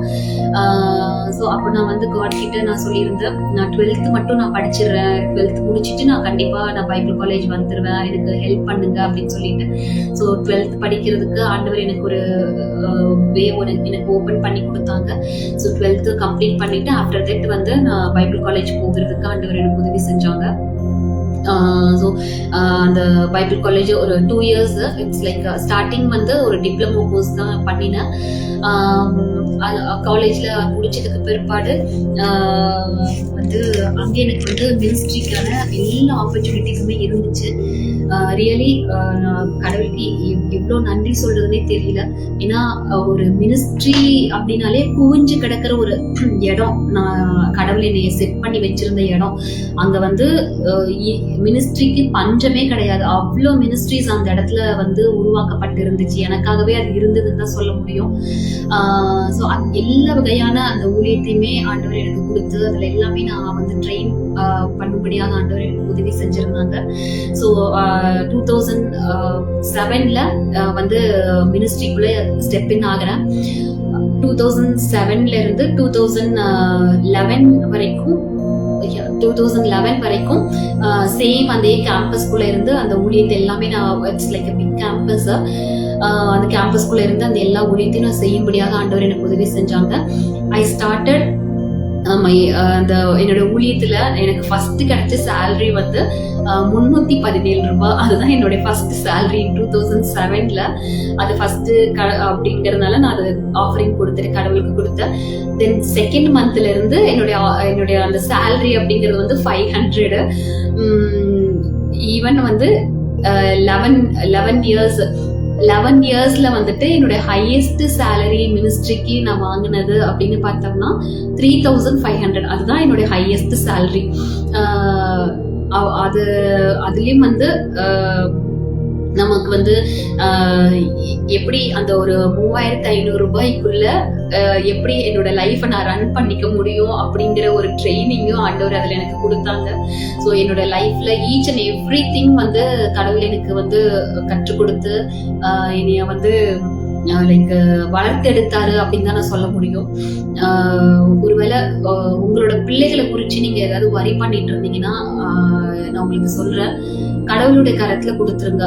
ஆண்டவரே, என்னோட குழந்தை வந்து ரொம்ப ஒரு அடமெண்டா இருக்கு, லைக் வந்து ஒரு சிக் பேபியா இருக்குது, இல்லைன்னா ஒரு படிப்பே வரமாட்டேங்குது அப்படிலாம் சொல்லி என்ன மாதிரியான ஒரு நெகட்டிவா உங்களோட குழந்தைகளை பத்தி நீங்க நினைச்சிட்டு இருந்தாலுமே ஆண்டவரோட கரத்துல கொடுத்துருங்க. ஆண்டவரே, இந்த குழந்தைய வளர்க்கறதுக்கான திறமை எங்க கிட்ட இல்ல, பணம் இல்ல, பேக்ரவுண்ட் இல்ல, நாலேஜ் இல்ல, எதுவுமே இல்லாம நாங்க இருக்கோம். ஆனா இந்த குழந்தைய நீங்க நாங்க வளர்க்கணும், பெஸ்டான ஒரு இடத்துல நான் வந்து பார்க்கணும் அப்படின்னு சொல்லிட்டு நீங்க எனக்கு இந்த குழந்தைய வளர்த்து கொடுங்கன்னு அவரோட கரத்துல நீங்க கொடுத்துட்டீங்க அப்படின்னா அவருடைய ட்ரைனிங் இருக்குல்ல, அது வந்து எந்த பேரண்ட்ஸுமே ட்ரெயின் பண்ணவே முடியாது. அந்த அளவுக்கு காட் வந்து ஒரு குழந்தைய வளர்த்து எடுக்கிறாரு அப்படின்னா அந்த அளவுக்கு ட்ரெயின் பண்ணுவாங்க. நம்மள வந்து திட்ட வேண்டிய, அதாவது நமக்கு புரியற மாதிரி சொல்றேன். திட்ட வேண்டிய நேரத்துல திட்டுறதும், நம்மள வந்து கொஞ்ச வேண்டிய நேரத்துல கொஞ்சுறதும், நம்ம கிட்ட கெஞ்ச வேண்டிய நேரத்துல கெஞ்சுறது, அந்த மாதிரி எல்லா இதுலயுமே வந்து கடவுள் வந்து அந்த குழந்தைய வந்து வளர்த்தெடுப்பாரு. ஸோ அதனால உங்களோட குழந்தைய வந்து உங்களுக்கு பிள்ளைங்க இருந்தாங்கன்னா அதை எப்படி நான் வளர்க்க போறேன், கர்த்தருக்குள்ள வளர்க்கணுமே, ஐயோ கீழ்ப்படிய பிள்ளையா வளர்க்கணுமே, வந்து பாவம் செய்யாத பிள்ளையா வளர்க்கணுமே அப்படின்னா சொல்லிட்டு நம்ம அதை வந்து பேரண்ட்ஸா இருக்கிறவங்க நீங்க அதை பத்தி ஸ்ட்ரெஸ் பண்ணவே பண்ணாதீங்க. கடவுள்கிட்ட கொடுத்துட்டீங்கன்னா அவர் வளர்த்தெடுத்து கொடுப்பாரு. ஆமீன். ஸோ ஏன்னா என்னோட லைஃப்ல கடவுள் என்னை எப்படி வளர்த்தாரு அப்படிங்கிறத நான் திரும்பி பார்க்கும் பொழுது, இந்த ஜேர்னில, மினிஸ்ட்ரி ஜேர்னில எல்லாம் பார்க்கும் பொழுது, அவர் வந்து என்னைய அந்த வளர்த்து எடுத்துட்டு வந்த விதம் வந்து நாட் ஒன்லி மினிஸ்ட்ரி, மற்ற எல்லா விஷயத்திலுமே என்னை வந்து கடவுள் வந்து ஒவ்வொரு விஷயத்திலையும் வந்து கற்றுக் கொடுத்து நடத்தினாரு அப்படின்னு தான் சொல்ல முடியும், வளர்த்தெடுத்தாரு அப்படின்னு சொல்ல முடியும். என்னுடைய பேரண்ட்ஸோடைய என்னை வளர்த்தெடுக்கிறதுல என்னோட பேரண்ட்ஸ், என்னுடைய ஓன் ஃபேமிலியுடைய இன்வால்வ்மெண்ட்டை விட கடவுளுடைய இன்வால்வ்மெண்ட் தான் அதிகமாக இருந்துச்சு. ஸோ என்னுடைய அம்மா வந்து சொல்லுவாங்க, உன்னை நான் ஊழியத்துக்கு கொடுத்துட்டேன், அதனால கடவுள் உன்னை நடத்துவாரு, உன்னை வளர்த்தெடுப்பாரு அப்படின்னு சொல்லிட்டு. ஸோ அதே மாதிரிதான் எல்லா விஷயத்தையும் கடவுள் என்னைய வந்து நடத்துனாங்க அப்படின்னு சொல்ல முடியும். ஸோ அதே மாதிரி இந்த என்னுடைய அந்த சேலரி ஏன்னா அந்த 11 years அப்படிங்கும் பொழுது யாருமே ஒரு 3500 ரூபாய்க்கு வேலையே செய்ய மாட்டாங்க. ஈவன் வந்து அந்த வேலை ஷெட்யூல் எப்படி இருக்கும்னா, லைக் ஹாஸ்டல்ல இருந்த வரைக்கும் பார்த்தோன்னா மார்னிங் 5:30 என்னுடைய அந்த டே வந்து ஸ்டார்ட் ஆகும், நான் ஒர்க் பண்ண வேண்டிய டே. ஸோ அந்த மார்னிங் 5:30க்கு ஸ்டார்ட் ஆச்சுன்னா நைட்டு ஒரு 10 o'clock it was end. So 10 வரைக்கும், மார்னிங் 5:30 to நைட்டு 10 வரைக்கும் நான் வேலை செஞ்சே ஆகணும். ஏன்னா அவ்வளோ அங்கே வேலை இருக்கும். அது வந்து பெரிய ஒரு ஆர்கனைசேஷன். ஸோ அங்கே வந்து அவ்வளோ வேலைகள் இருக்கும். எனக்கு கொடுத்த மினிஸ்ட்ரியும் அந்த மாதிரி. அப்போ நான் பைபிள் காலேஜ் முடிச்ச உடனே நான் ஆண்டவர்கிட்ட கேட்டிருந்தேன், எனக்கு என்னென்ன மினிஸ்ட்ரி கொடுக்க போகிறீங்க அப்படின்னு சொல்லிட்டு. ஸோ அப்போ வந்து காட் எனக்கு சர்ச் மினிஸ்ட்ரி, தென் வந்து children's orphanage ministry, and then Bible college teaching ministry கொடுத்துருந்தாங்க. ஸோ அப்போ அதுக்குள்ள என்னை என்னை வந்து அப்பாயின்மெண்ட் பண்ணாங்க. ஸோ அதனால எனக்கு வந்து மார்னிங் 5:30 நைட்டு 10 வரைக்குமே எனக்கு டைட்டான ஷெட்யூல் இருக்கும். ஈவன் சம்டைம்ஸ் எனக்கு சாப்பிட்றதுக்கு கூட டைம் இருக்காது. என்னுடைய ஓனா என்னுடைய ஒர்க்கை நான் பார்த்துக்கிறதுக்கு, என்னை நான் பார்த்துக்கிறதுக்கே எனக்கு டைமே இருக்காது. அந்த அளவுக்கு ஷெட்யூல் இருக்கும். டீச் பண்ணணும். தென் வந்துட்டு ஃபர்ஸ்ட் மார்னிங் வந்து பார்த்தோன்னா அந்த ஆர்ஃபனேஜ் குழந்தைங்க இருப்பாங்க. ஸோ அவங்களெல்லாம் ஸ்கூலுக்கு புறப்பட வைக்கணும். அவங்க வந்து கொஞ்ச நேரம் வேலை செய்வாங்க. அவங்கள காலையில் எழுப்பி விடணும், அவங்கள ப்ரேயரில் உட்கார வைக்கணும், அவங்க குளிக்கிறாங்களா அதெல்லாம் பார்க்கணும். ஒரு வார்டனா அது எல்லாமே நான் செய்ய வேண்டியது இருக்கும். தென் வந்து அவங்க அந்த குழந்தைங்களெல்லாம் சாப்பிட வச்சுட்டு அவங்கள ஸ்கூலுக்கு அனுப்பி விட்டுட்டு தென் வந்து காலேஜுக்கு நான் ரெடி ஆகணும். பைபிள் காலேஜ்ல டீச் பண்றதுக்கு என்னுடைய அந்த சிலபஸ் எல்லாம் நான் ரெடி பண்ணணும், சப்ஜெக்ட்ஸ்க்கு எல்லாம் ரெடி பண்ணணும். எல்லாம் முடிச்சுட்டு அது ஒரு 4 வரைக்கும் அப்படியே போகும். அது முடிச்ச உடனே கண்டினியூஸ் கிளாஸ் எனக்கு இருந்துட்டே இருக்கும். லைக் ஸ்கூல் மாதிரி தான், கண்டினியூஸா 45 minutes ஒரு பீரியடு கண்டினியூஸ் கிளாஸ். மேபி ஒரு ஒன் ஹவர் வந்து ஃப்ரீ இருக்கும். மற்றபடி first year, second year, third year அதெல்லாம் இருந்ததுனால கண்டினியூஸாக எனக்கு கிளாஸஸ் இருந்துக்கிட்டே இருக்கும். ஈவன் வந்து மற்ற ஸ்டாஃப் எல்லாமே வந்து வெளியே இருந்து வந்தாங்க. நான் வந்து ஹாஸ்டல் அப்படிங்கிறதுனால அவங்களுடைய சப்ஸ்டியூட் கிளாஸஸும் பார்க்கணும். வந்து அட்மிஷன்ஸ் இந்த மாதிரி நிறைய எல்லா விஷயமும் பார்த்துட்டு இருக்கணும். ஆஃப்டர் தட் வந்து ஈவினிங் டைம்ஸ் வந்து சர்ச் மினிஸ்ட்ரி, லைக் கேர்சல், அந்த மாதிரி எல்லாமே போக வேண்டியது இருக்கும். அது முடிச்சுட்டு வந்து திரும்ப ஈவினிங் வந்து குழந்தைங்களுக்கு டியூஷன் எடுக்கணும்.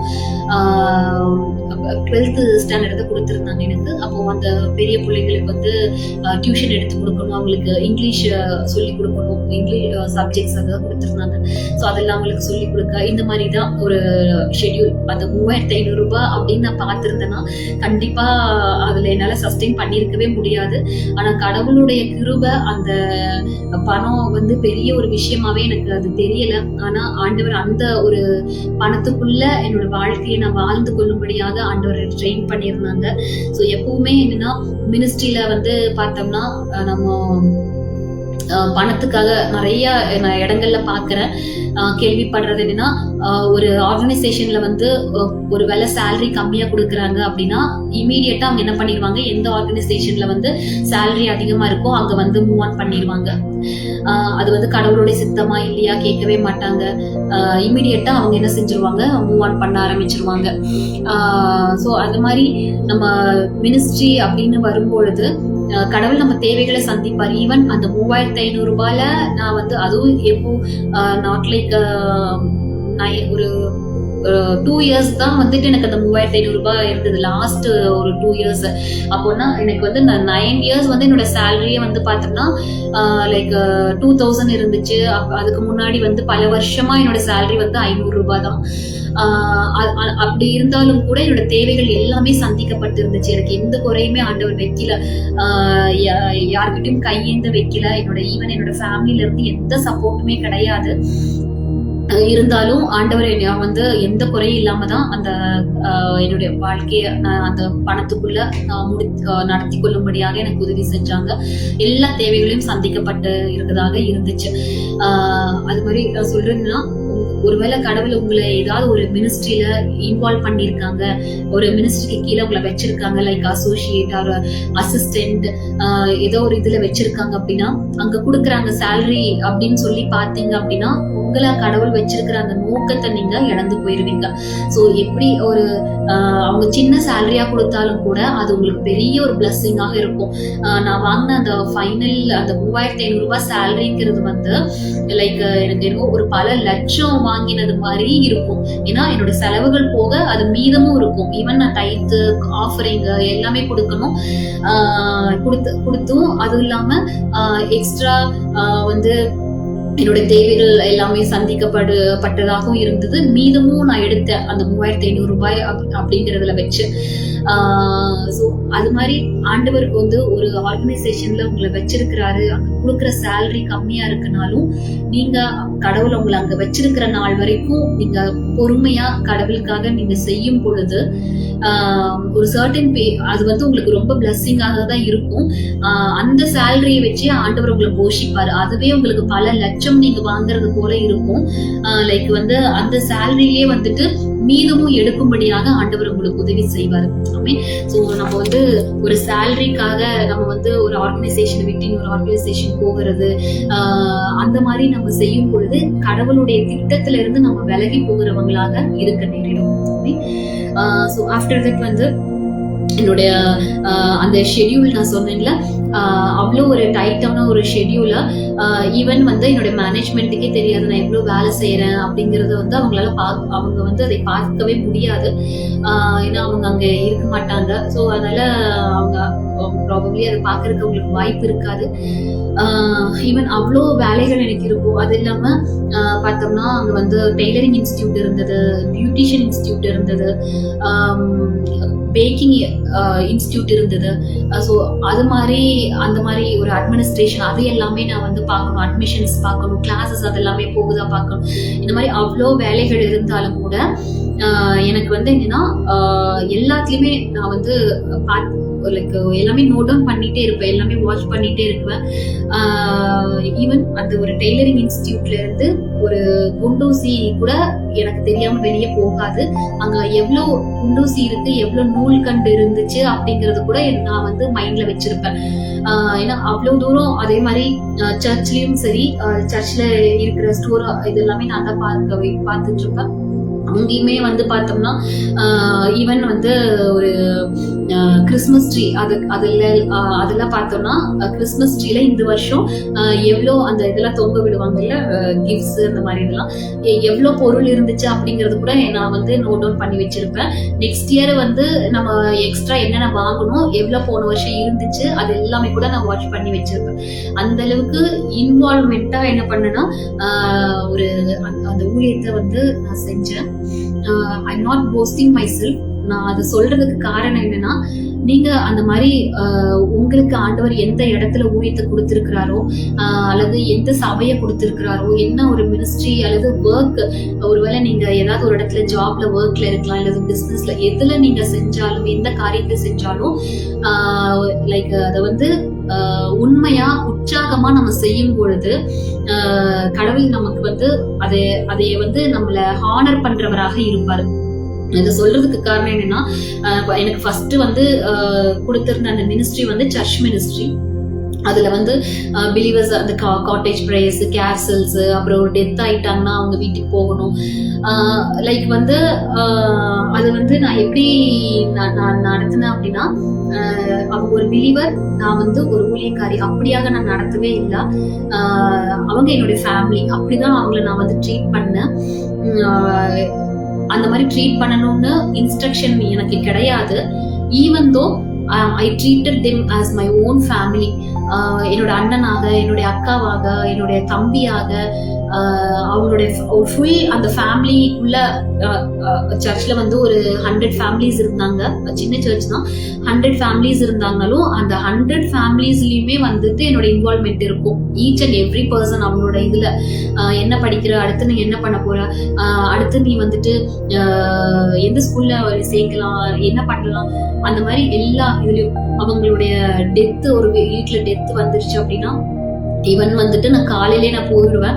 போனேன்னா அவங்க ஈவினிங் வரைக்கும் இருந்து கல்லறைக்கும் போயிட்டு அவங்க கூட டைம் ஸ்பெண்ட் பண்ணிட்டு, ஈவினிங் வந்து அவங்க டிஃபன் எல்லாம் அரேஞ்ச் பண்ணுவாங்க. அவங்க கூட இருந்து எல்லாம் முடிச்சுட்டு நான் நைட் வீட்டுக்கு வரும்போது அரௌண்ட் 10 ஆயிரும். ஒரு மேரேஜ் அப்படின்னா எனக்கு அந்த 4 to 5 days வந்து எனக்கு வீட்டுக்கு வர டைமே இருக்காது. அவங்க கூட டைம் ஸ்பெண்ட் பண்ணுவேன். அது மாதிரி லைக் ஒரு சர்ச் மினிஸ்ட்ரி தான். நான் வந்து எனக்கு வந்து அந்த சேலரி கொடுத்தாங்க தான். ஈவன் தோ என்னுடைய அந்த ஒரு ரிலேஷன்ஷிப் எப்படி இருந்துச்சு என்னோட மினிஸ்ட்ரி அப்படின்னா, ஃபுல்லா நான் வந்து என்னை அதுக்காகவே நான் வந்து அர்ப்பணிச்சு அவங்கள என்னுடைய ஓன் ஃபேமிலியா நான் ட்ரீட் பண்ணி உற்சாகமா அந்த ஊழியத்தை நான் செய்யும்படியாக ஆண்டவர் செஞ்சாரு. எல்லாமே அவருடைய கிருபை தான். இதுல வந்து நம்ம மேன்மை பாராட்ட ஒன்றும் இல்லை. ஸோ அது மாதிரி உங்களுக்கு ஆண்டவர் என்ன கொடுத்திருக்கிறாரு, ஒரு ஜாப்ல உங்களை ஆண்டவர் வச்சிருக்கிறாரா, ஃபுல்லா ஃபோக்கஸ் பண்ணுங்க. உங்களுடைய ஃபுல் ஸ்ட்ரென்த் அதுல காட்டுங்க. உங்களுடைய ஃபுல் ஸ்கில்ஸ், பேஷன் அதுல காட்டுங்க. Without passion we can't do anything. So இல்லையா, அப்போ வந்து முழுமையாக உங்களை அதுல ஊற்றி நீங்க அதுல செயல்படும் பொழுது அதுக்குண்டான ரிவார்டை வந்து மேபி மேனேஜ்மெண்ட் கொடுக்காம இருக்கலாம். பட் ஃபார் ஷியோர் நீங்க ஜாபே செஞ்சாலும் அதுக்குரிய ரிவார்டை ஹெவன் உங்களுக்கு கொடுக்கும். ஐ மீன், ஸோ ஒரு சீசன் வந்துட்டு ஆண்டவர் எனக்கு வந்து சொன்னாரு, உன்னுடைய சர்ச் மினிஸ்ட்ரி முடிஞ்சிருச்சு அப்படின்னு சொல்லிட்டு. ஒரு சர்டன் பீரியட் வரைக்கும் தான் அந்த சர்ச் மினிஸ்ட்ரி பண்ணேன். ஈவன் தோ ஆஃப்டர் நான் சர்ச் மினிஸ்ட்ரில இருந்து நான் ஸ்டாப் ஆனாலும் கூட அந்த ரிலேஷன்ஷிப் எனக்கும் பிலீவர்ஸ்க்கு இருந்ததான அந்த ரிலேஷன்ஷிப் வந்து ஸ்டில் நவ் வி ஹாவ். அது வந்து போகல. லைக் என்னுடைய அண்ணனா, என்னுடைய தங்கச்சியா, அவங்களுக்கு நான் என்ன செய்யணும், அவங்களோட ஃபேமிலியில நான் ஒரு மூத்த பொண்ணு அப்படின்னு தான் சொல்லுவேன். எங்களோட சர்ச்ல வந்து நான் தான் வந்து அந்த டைம்ல அந்த சீசன்ல வந்து மூத்த பொண்ணா இருந்தேன் அப்படின்னு தான் சொல்ல முடியும். ஏன்னா எல்லாருமே எனக்கு கீழே வயசுல குறைஞ்சவங்க தான். ஸோ அதனாலே வந்துட்டு ஒரு அக்காவா இருந்து நான் என்னோட சர்ச்சில் இருக்கிற பசங்களுக்கு, பிள்ளைங்களுக்கு என்ன செய்யணும் அப்படின்னா வந்து இப்போ வரைக்கும் நான் பார்த்து அதை செஞ்சுட்டு தான் இருக்கேன். கடவுளோட தயவுல ஒரு நல்ல ஒரு ரிலேஷன்ஷிப்பை, ஒரு ஃபெலோஷிப் ஆண்டவர் எனக்கு கொடுத்துருந்தாங்க. ஸோ அப்போ ஒரு சர்டன் பீரியட் வரும்போது ஆண்டவர் என்கிட்ட சொன்னது, உன்னுடைய அந்த சர்ச் மினிஸ்ட்ரி இது வந்து முடிஞ்சிருச்சு அப்படின்ட்டு. அப்போ என்னோட மேனேஜ்மெண்ட்டுக்கு நான் எவ்வளோ நான் வந்து சர்ச்சில் வந்து நான் வேலை செஞ்சேங்கிறது தெரியாது. சர்ச்சில் வந்து பார்த்தோன்னா ஈவன் வந்து மீட்டிங்ஸ் எல்லாம் நடக்கும். ஸ்பெஷல் மீட்டிங்ஸ் நாங்கள் வைப்போம் எங்கள் சர்ச்சில். கன்வர்ஷன் அந்த மாதிரிலாம் இருக்குல்ல, அது மாதிரிலாம் வைப்போம். அப்போல்லாம் வந்து பார்த்தோம்னா 1 week நாங்கள் வந்து ப்ரேயர் வாக்கில் இருப்போம். ப்ரேயர் வாக் போவோம், நிறைய தூரம் நடந்து ப்ரேயர் பண்ணுவோம். நிறைய ஏரியாக்களுக்கு, அந்த சர்ச்சை சுற்றி இருக்கிற ஏரியாக்கெல்லாம் பல கிலோமீட்டர் நடந்து அந்த ப்ரேயர் வாக் நாங்கள் போவோம், ஆத்துமாக்கள் வரணும்னு. தென் வந்து பார்த்தோன்னா இதெல்லாம் வந்து சில விஷயங்கள்லாம் நான் செஞ்சது என்னோட மேனேஜ்மெண்ட்டுக்கு தெரியவே தெரியாது. என்னோட பாஸ்டர்மாக்கு தெரியறதுக்கான வாய்ப்பு இல்லை. நாங்கள் வந்து லைக் ஸ்டூடெண்ட்ஸும் நானுமா சேர்ந்து நிறைய விஷயங்களை நாங்கள் செய்வோம். லைக் வந்து ஏன்னா எங்கள் சர்ச்சில் வந்து பசங்கள்லாம் அப்போ வயசுல சின்ன பசங்க தான். அதான் நீங்கள் சொன்ன மாதிரி எங்கள் சர்ச்சில் மூத்த பொண்ணுனா பண்ணா நான் தான். மற்றவங்க எல்லாருமே என்னோட வயசுல வந்து சின்ன பசங்களா தான் இருந்தாங்க, எல்லாம் ஸ்கூலுக்கு போயிட்டு இருக்கிற பசங்க. அதனால சர்ச்சில் வந்து ஒரு மீட்டிங் நடக்குது அப்படின்னா ஃபுல் அண்ட் ஃபுல் வந்து அதை நான் தான் எடுத்து நின்று பண்ணணுங்கிற ஒரு சுச்சுவேஷன். ஈவன் ஒரு மீட்டிங் நடக்குது அப்படிங்கும் பொழுது போஸ்டர்ஸ் எல்லாம் கொண்டுட்டு போய் நான் ஒட்டியிருக்கேன். ரோட்ல எல்லாம் வந்துட்டு பார்த்தோன்னா அந்த வால்ல செவுத்துல எல்லாம் வந்து போஸ்டர் ஒட்டுவாங்கல்ல, அதெல்லாம் வந்து ஆக்சுவலா பசங்க தான் செய்வாங்க. ஆனா எங்க சர்ச்ல பசங்க எல்லாம் ஸ்கூல் படிக்கிறாங்க அப்படிங்கறதுனால ஓகே நம்ம கடவுளுக்காக தானே செய்யறோம் அப்படின்னு சொல்லிட்டு அந்த ஒரு டீனேஜ் அந்த வயசுல போஸ்டர்ஸ் எல்லாம் எடுத்துட்டு போயிட்டு செவர்ல எல்லாம் ஒட்டிட்டு வருவேன். நானும் என்னோட ஸ்டூடெண்ட்டும் கூட்டிட்டு போவேன். ட்ராக்ஸ் கொடுக்கறது, அப்புறம் வந்து எங்க சர்ச்ல எல்லா இதுவுமே அந்த மீட்டிங்கும் போது டெக்கரேஷன் பண்றது முதற்கொண்டு டெக்கரேஷனுக்கு திங்ஸ் வாங்குறது, டெக்கரேஷனுக்கு ஈவன் டெக்கரேஷன்ல ஒரு வருஷம் நான் என்ன திங்ஸ் வாங்கி வைக்கிறேனோ அது எல்லாம் நான் வந்து பத்திரமா பார்த்துப்பேன். ஏன்னா அன்வான்டா சர்ச்ல இருந்து செலவு பண்ணக்கூடாது அப்படிங்கறதுல. அப்புறம் வந்து டெக்கரேஷன் பண்றது, தென் வந்து அதுல கிளீனிங் பண்றது, அந்த அப்பெல்லாம் வந்து இந்த கார்பெட் போட்டிருப்பாங்க, அந்த கார்பெட்டை கிளீன் பண்றது, அது எல்லாமே. ஈவன் வந்து கொயர்ல வந்து நான் ஒரு கொயர் கேர்லா தான் நான் வந்து ஆக்சுவலி என்னோட ஊழியமே ஸ்டார்ட் ஆச்சு. ஆஃப்டர் தட் கடவுள் என்னை வந்து ஒரு வர்ஷிப் லீடரா அங்க உயர்த்தி வச்சாங்க. ஸோ அதனால கொயருக்கு வந்து யூனிஃபார்ம் செலக்ட் பண்றது, தென் வந்து சாங்ஸ் எல்லாம் நம்ம ப்ரொஜெக்டர்ல ரெடி பண்றது, சவுண்ட் சிஸ்டம் முதற்கொண்டு நான் தான் அங்க பார்க்க வேண்டியதாக இருந்துச்சு. அப்புறம் வந்து ஜென் செட்டு அதுவும் நான் தான் பார்க்க வேண்டியதாக இருந்துச்சு. அப்புறம் வந்து அந்த டெக்கரேஷன் ஒர்க்கு, ப்ராக்டிஸ் கொடுக்குற ஒர்க்கு எல்லாமே நான் தான் பார்க்க வேண்டியது இருந்தது. அத்தனையும் நான் வந்து செஞ்சது என்னோட மேனேஜ்மெண்ட்டுக்கு தெரியுமானா கண்டிப்பா தெரிஞ்சிருக்கிறதுக்கு வாய்ப்பே இல்லை. ஈவன் பாத்ரூம் கிளீனிங் எல்லாமே ஃபுல் அண்ட் ஃபுல் அந்த சர்ச்சு தான் எனக்கு எல்லாமே அப்படிங்கிற அளவுக்கு தான் நான் இருந்துட்டு இருந்தேன். சர்ச்சில் வந்து சேர் போடுறதுல டிசைனா சேர்ஸ் இருக்கும், கலர்ஸ் எல்லாம் இருக்கும். அதுல வந்து இந்த டிசைன்ஸ் எல்லாம் ஒரு மாதிரி போடணும், இந்த கலர்ஸ் எல்லாம் ஒரு மாதிரி போடணும். பார்த்தாலே சர்ச்சு பார்த்தாலே அப்படியே ஒரு லைக் ஒரு ஹோட்டல் ரேஞ்சில் ஒரு ஹைஃபையான ஒரு இடமா இருக்கணுங்கிறதுல எனக்கு ரொம்ப அது ஆசை. நான் அந்த அளவுக்கு தான் என்னோட சர்ச்சை நான் வச்சுட்டு இருந்தேன். அது மாதிரி எல்லாமே இருந்து நான் பண்ணினது. ஆனா மேனேஜ்மெண்ட்டுக்கு தெரியறதுக்கு வாய்ப்பு இல்லை. ஆனா கடவுள் எல்லாமே பார்த்தாரு. அப்போ எனக்கு வந்து கடவுள் சொன்னப்போ உன்னோட சர்ச் மினிஸ்ட்ரி முடிஞ்சிச்சு அப்படின்னு சொன்ன போது நான் வந்து எனக்கு கடவுள் ட்ரீம்ல, அப்போ எனக்கு நிறைய அந்த ட்ரீம்ஸ்ல தான் அதிகமா கடவுள் பேசுவாங்க.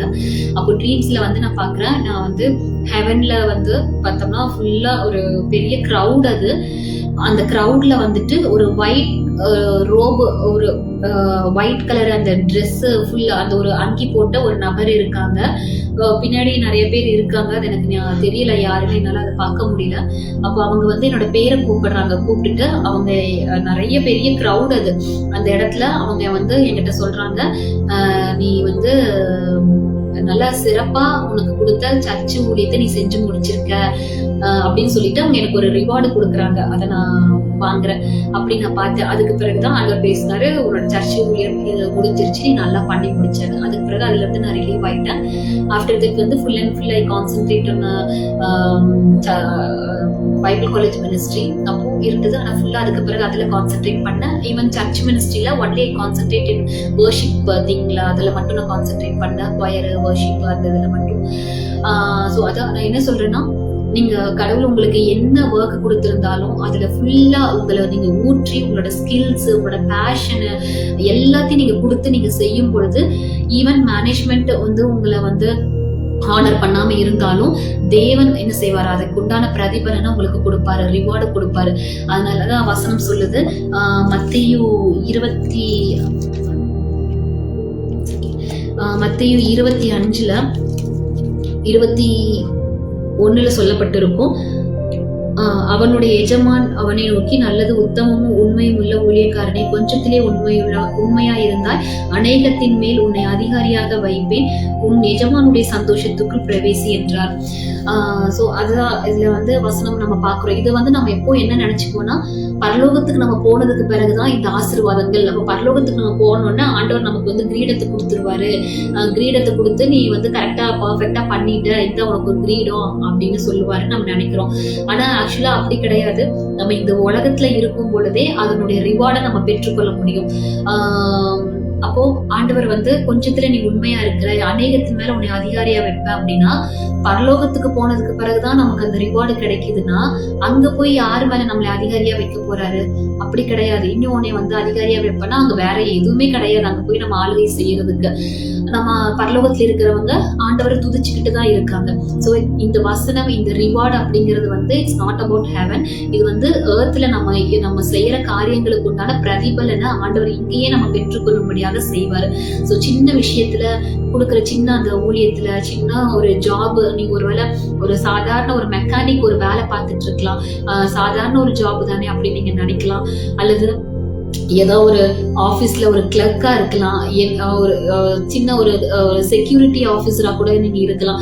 ஒரு என்ன சின்ன வேலை செஞ்சாலும் அதுல ஃபுல்லி உங்களோட பேஷன், ஃபுல்லா உங்களோட ஸ்கில்ஸ், உங்களோட டேலண்ட் எல்லாத்தையும் நீங்க ஊற்றி அதுல நீங்க செய்யும் பொழுது ஆண்டவர் உங்களுக்கு நிச்சயமா ஹானர் பண்ணுவாரு. அது மேபி உங்களுக்கு தெரியாம இருக்கலாம். இப்போ எனக்கு வந்து ஆண்டவர் ட்ரீம்ல அதை காட்டினதுனால எனக்கு தெரிஞ்சிச்சு, இல்லைன்னா எனக்கும் அது தெரிஞ்சிருக்காது. அப்போ ஆண்டவர் வந்து என்ன செய்வாரு, உங்களை வந்து உயர்த்துவார், ஒரு ப்ரமோஷன் கொடுப்பார். அதுதான் வந்து உன்னை அநேகத்தின் மேல அதிகாரியா வைப்பேன் அப்படின்னு சொல்றது. ஸோ அதுதான் ஒரு ப்ரமோஷன், நம்ம அவ்வளவு நாள் செஞ்சதுக்கான ஒரு ப்ரமோஷன். ஸோ ஆஃப்டர் தட் வந்து ஃபுல்லி கான்சென்ட்ரேட் வந்து பைபிள் காலேஜ்ல ஃபுல்லாவுமே கான்சென்ட்ரேட் பண்ணும்படியாக இருந்துச்சு. ஸோ அந்த மினிஸ்ட்ரியில அப்போ அதுல வந்து நிறைய ஸ்ட்ரகிள்ஸும் வந்துட்டு நான் ஃபேஸ் பண்ண வேண்டியதாக இருந்துச்சு. இதுல வந்துட்டு பார்த்தோன்னா, நம்ம ஊழியத்தை வந்து நம்ம செய்யறோம், அல்லது நம்ம கொடுக்குற வேலைகளை நம்ம செய்யறோம். மேபி நிறைய ப்ரெஷர் இருக்கலாம். இப்போ இந்த அளவுக்கு ஒரு அந்த 17 இயர்ஸ் என்னுடைய அந்த டோட்டல் ஜேர்னில எனக்கு இல்லாத ப்ரெஷரே கிடையாது. அவ்வளோ ஒரு ப்ரெஷர்ல தான் நான் அந்த ஊழியத்தை நான் செஞ்சு முடிச்சேன். So lot of pressures. Sometimes வந்துட்டு மேனேஜ்மெண்ட்ல இருந்து இந்த ப்ரெஷர்ஸ் இருக்கும். அன்வான்டா நமக்கு தேவையில்லாத ஒரு ப்ரெஷர் நம்மளை தேடி வரும், பிரச்சனைகள் வரும், எல்லாமே இருந்துச்சு. ஆனா அந்த அளவுக்கு நான் அதுல சஸ்டெயின் ஆகிறதுக்கு வந்து அதை நான் வந்து ஒரு ஜாபா நான் எடுத்து பண்ணவே கிடையாது.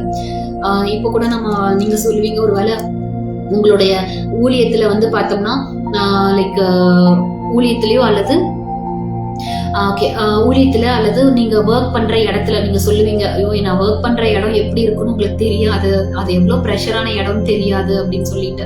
மேபி இருக்கலாம், நீங்க வேலை செய்யற இடம் வந்து ரொம்ப ஒரு ப்ரெஷர்ஃபுல்லான ஒரு ஏரியாவா இருக்கலாம்.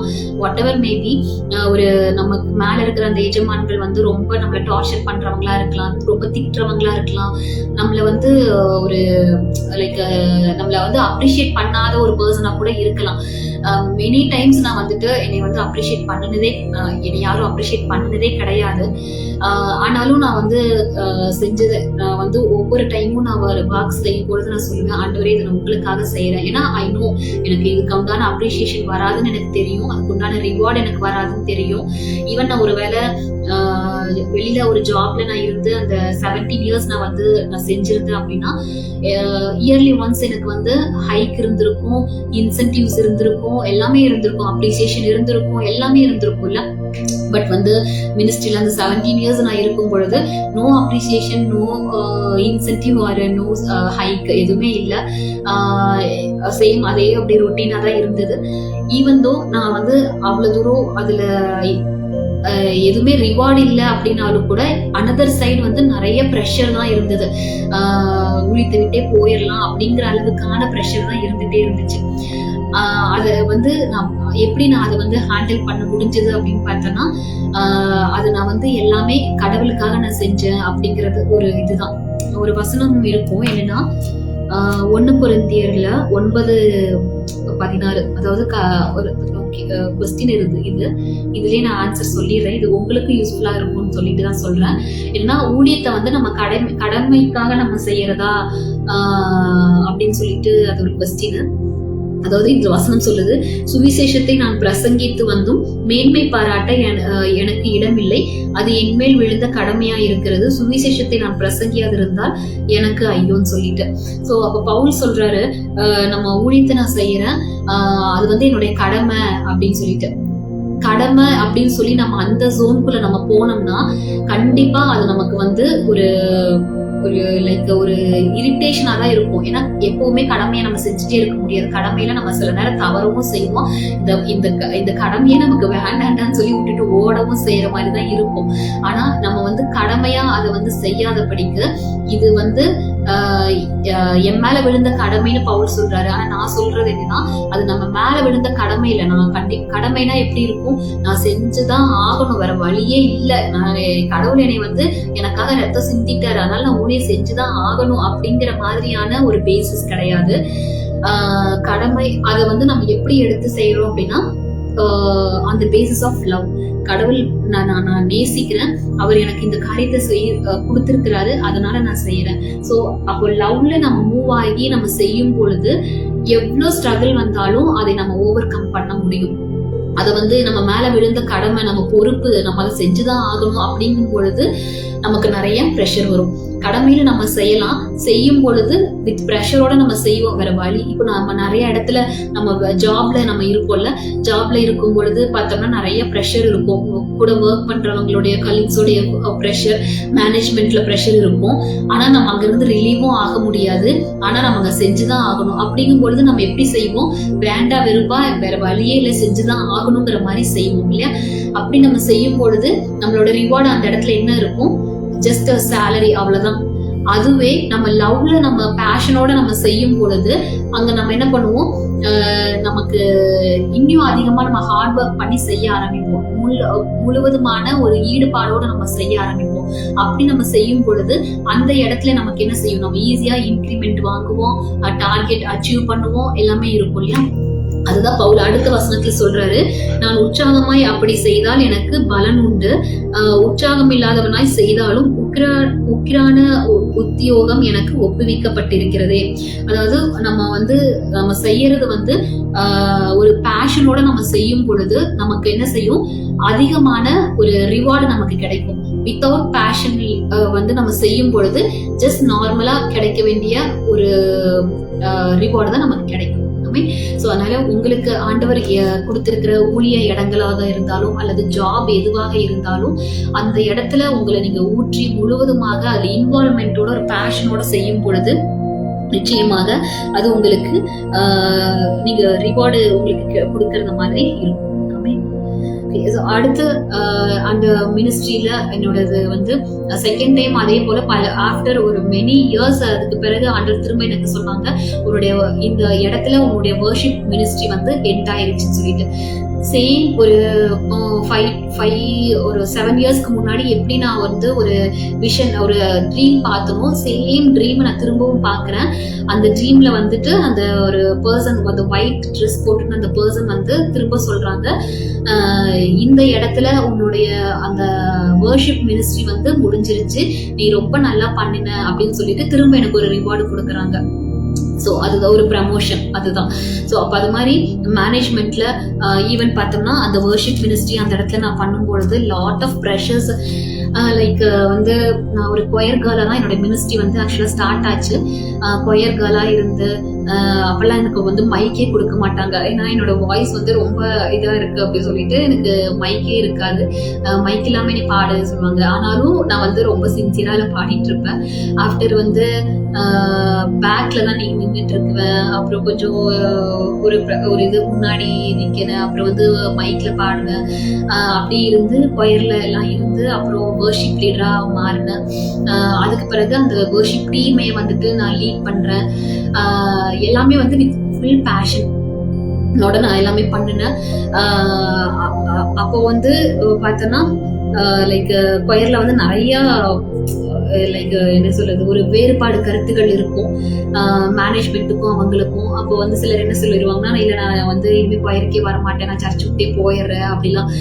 அந்த டைம்லயும் அவங்கள எல்லாத்தையும் இல்ல இதெல்லாம் சரியாயிரும் அப்படின்னு சொல்லிட்டு அவங்கள எல்லாம் வச்சு திரும்ப அது இடிந்து போகிற மாதிரி இருக்கும். திரும்ப அதை நான் கட்டுவேன். திரும்ப அந்த ஃபெலோஷிப்பை வந்து கட்டி வைப்பேன்.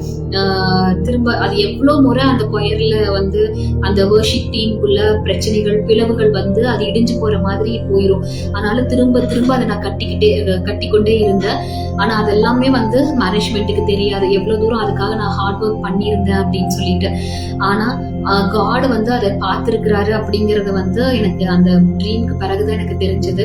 அதை எவ்வளவு தூரம் ஒரு ஹானர் பண்ணியிருக்கிறாரு. ஈவன் ஒரு single appreciation, I tent get any single appreciation for that. ஆனா காட் வந்து அந்த இடத்துல வச்சு ஹெவன்ல பாக்குறேன். அது எனக்கு அந்த ரிவார்டு கொடுக்குறாங்க, நீ அதை நல்லா பண்ணின அப்படின்னு சொல்லிட்டு. அப்போ எவ்வளவு தூரம் காட் நம்மளை வந்து வாட்ச் பண்ணியிருக்காங்க, நம்ம அந்த மினிஸ்ட்ரியில இருந்திருக்கிறத அப்படின்னு நான் தெரிஞ்சுக்கிறேன். ஸோ அந்த மாதிரி உங்களோட இதுலயும் வந்து மினிஸ்ட்ரி ஒரு பிஸ்னஸ் ஒரு லைக் ஒர்க் எனிதிங் எதுல இருந்தாலும் ஒரு ஃபுல் இன்வால்வ்மெண்ட்டோட நீங்க அதை செய்யும் பொழுது மேனேஜ்மெண்ட்ல அந்த ஒரு அப்ரீசியல் வருதோ இல்லை ஹைக் வருதோ இல்லையோ, கண்டிப்பா காட் வந்து உங்களுக்கு அதில் ஒரு ப்ரமோஷன் கொடுப்பாங்க. ஸோ ஆஃப்டர் தட் வந்துட்டு எனக்கு அந்த மினிஸ்ட்ரியில இருந்து நான் வெளியே வந்து அதுக்கு அந்த ட்ரீம் பார்த்ததுக்கு பிறகு எனக்கு அந்த மினிஸ்ட்ரி எண்டாச்சு. அப்புறம் என்னோட ஓன் மினிஸ்ட்ரி கடவுள் எனக்கு ரீஜெனரேஷன் அப்படிங்கிற அந்த ஊழியத்தை எனக்கு கொடுத்தாங்க. ஆஃப்டர் தட் அது ஒரு ப்ரமோஷன். அப்படிதான் வந்து என்னுடைய மினிஸ்ட்ரி திரும்ப அப்படி ஒரு ஜர்னிக்குள்ள நான் கடந்து வந்தேன். ஸோ அதனால நம்ம உற்சாகமா நம்ம எதை செஞ்சாலும் கடவுளுக்காக நம்ம செய்யறோம் அப்படிங்கிற ஒரு தாட்ல நம்ம செய்யும் பொழுது அது எல்லாமே நம்ம ஒரு லவ் பேஸ்ல நம்ம போய் செய்யும் பொழுது எதுவுமே நமக்கு வந்து ஒரு ஹார்டான ஒரு சிச்சுவேஷனாக இருக்கிறதுக்கான வாய்ப்பே இருக்காது. ஸோ அதே மாதிரி இந்த 17 இயர்ஸ் இதுல வந்து not like only with administration, 4 பேரை மிரட்டுறது திட்டுறது அப்படிங்கிற மாதிரியான ஒரு இதுலயே நான் போக கிடையாது. ஜனங்களுடைய அந்த ஒரு சைக்காலஜி, அவங்களுடைய மனநிலையை புரிஞ்சு அவங்க கூட மிங்கிள் ஆகும்படியாக ஒவ்வொரு மினிஸ்ட்ரியுமே கடவுள் எனக்கு கொடுத்தது வந்து ஒரு நோக்கத்தோட தான் ஆண்டவர் எனக்கு கொடுத்தாரு. VBS எடுக்கும் பொழுது சண்டே கிளாஸ் அவ்வளவா நான் எடுத்தது இல்லை. எனக்கு அந்த VBS தான் நான் எடுத்திருக்கேன். ஸோ அப்போ அந்த VBS எடுக்கும் பொழுதெல்லாம் அந்த குழந்தைங்க கூட கனெக்ட் ஆகிறது. ஏன்னா அது எல்லாமே ஃபுல்லா ஸ்லம் ஏரியால போய் நாங்கள் கனெக்ட் ஆகுவோம். அப்போ அந்த ஸ்லம் ஏரியால இருக்கிற குழந்தைங்களுடைய அந்த மென்டாலிட்டி அந்த பிஹேவியர் வேற மாதிரி இருக்கும்.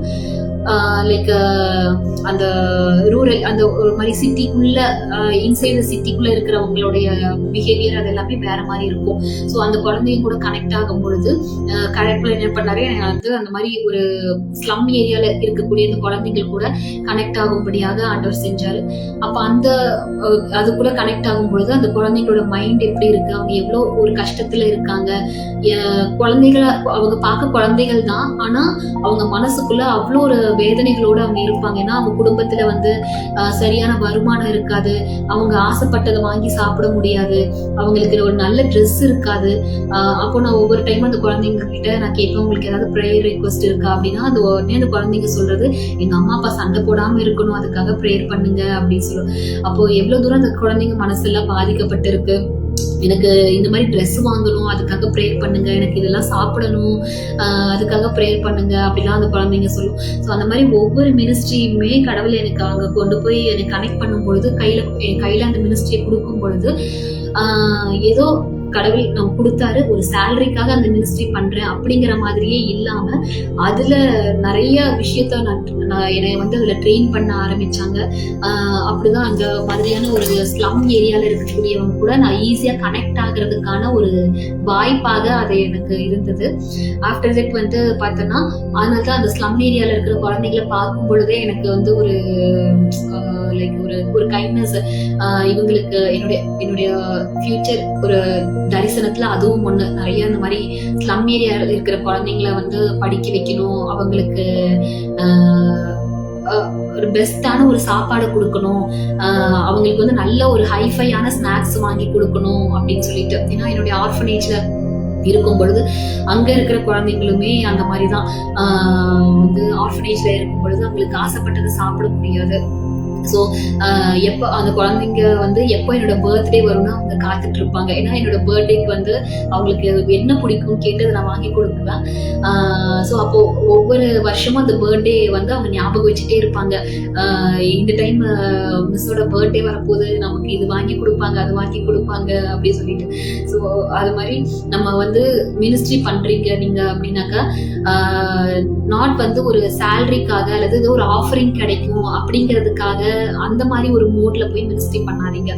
ஜனங்களோட இருதயத்தை புரிஞ்சு மினிஸ்ட்ரி பண்ணுங்க. லைக் அவங்கள வந்து கண்டம் பண்ற மாதிரியான ஒரு மினிஸ்ட்ரி பண்ணாதீங்க. வந்து நீ ஏதோ பாவம் செஞ்சிருப்ப, அதனாலதான் நீங்க இவ்வளவு கஷ்டப்படுறீங்க, உங்க வீட்டுல ஏதோ ஒரு பிசாசு இருக்கும், அதனாலதான் இவ்வளவு தரித்திரம் இருக்கு, அந்த மாதிரி ஒரு கண்டமினேஷன்ல போய் பண்ணாம எல்லாம் சரியாயிடும் அப்படின்னு சொல்லி அவங்களுக்கு ஆறுதலான வார்த்தைகளை சொல்லி சொல்லி அவங்களை என்கரேஜ் பண்ற மாதிரியான வார்த்தைகளை சொல்லி முடிஞ்ச அளவுக்கு நம்ம ஹெல்ப் பண்ணி, நம்மளால முடிஞ்ச ஒரு ஹெல்ப் அது எவ்வளவு முடியுமோ அதை பண்ணி நம்ம செய்யும் பொழுது நிச்சயமா அந்த ஜனங்களுடைய அந்த இருதயத்துக்குள்ள நம்ம வந்து பவுண்ட் ஆக ஆரம்பிப்போம். நம்ம மூலியமா நம்ம பெருசா பணம் கொடுத்து அவங்க வாழ்க்கையை மாற்றுகிறோமோ இல்லையோ, நம்மளோட வார்த்தைகளை அவங்களோட வாழ்க்கையை மாற்ற ஆரம்பிக்கும். ஸோ ஆஃப்டர் தட் வந்து பார்த்தோன்னா ஜெயில் மினிஸ்ட்ரிக்கு ஆண்டவர் என்கிட்ட நான் போயிருக்கேன். நம்ம கோயம்புத்தூர்ல சென்ட்ரல் ஜெயிலுக்கு அங்க போகும் பொழுது பார்த்தோன்னா லைக் அதுல 2 இடம் இருக்கும். ஒன்று வந்து லேடிஸ்க்கு தனியா இருக்கும், லேடிஸ்லயே வந்து ப்ராஸ்டியூட் பண்ணவங்க அப்படின்னு சொல்லிட்டு அவங்களுக்கு தனியா ஒரு இடம் இருந்துச்சு. அப்போ இப்போ எப்படி மாறி இருக்குன்னு தெரியல. அப்படி அந்த மினிஸ்ட்ரிக்குள்ள நான் போனேன்.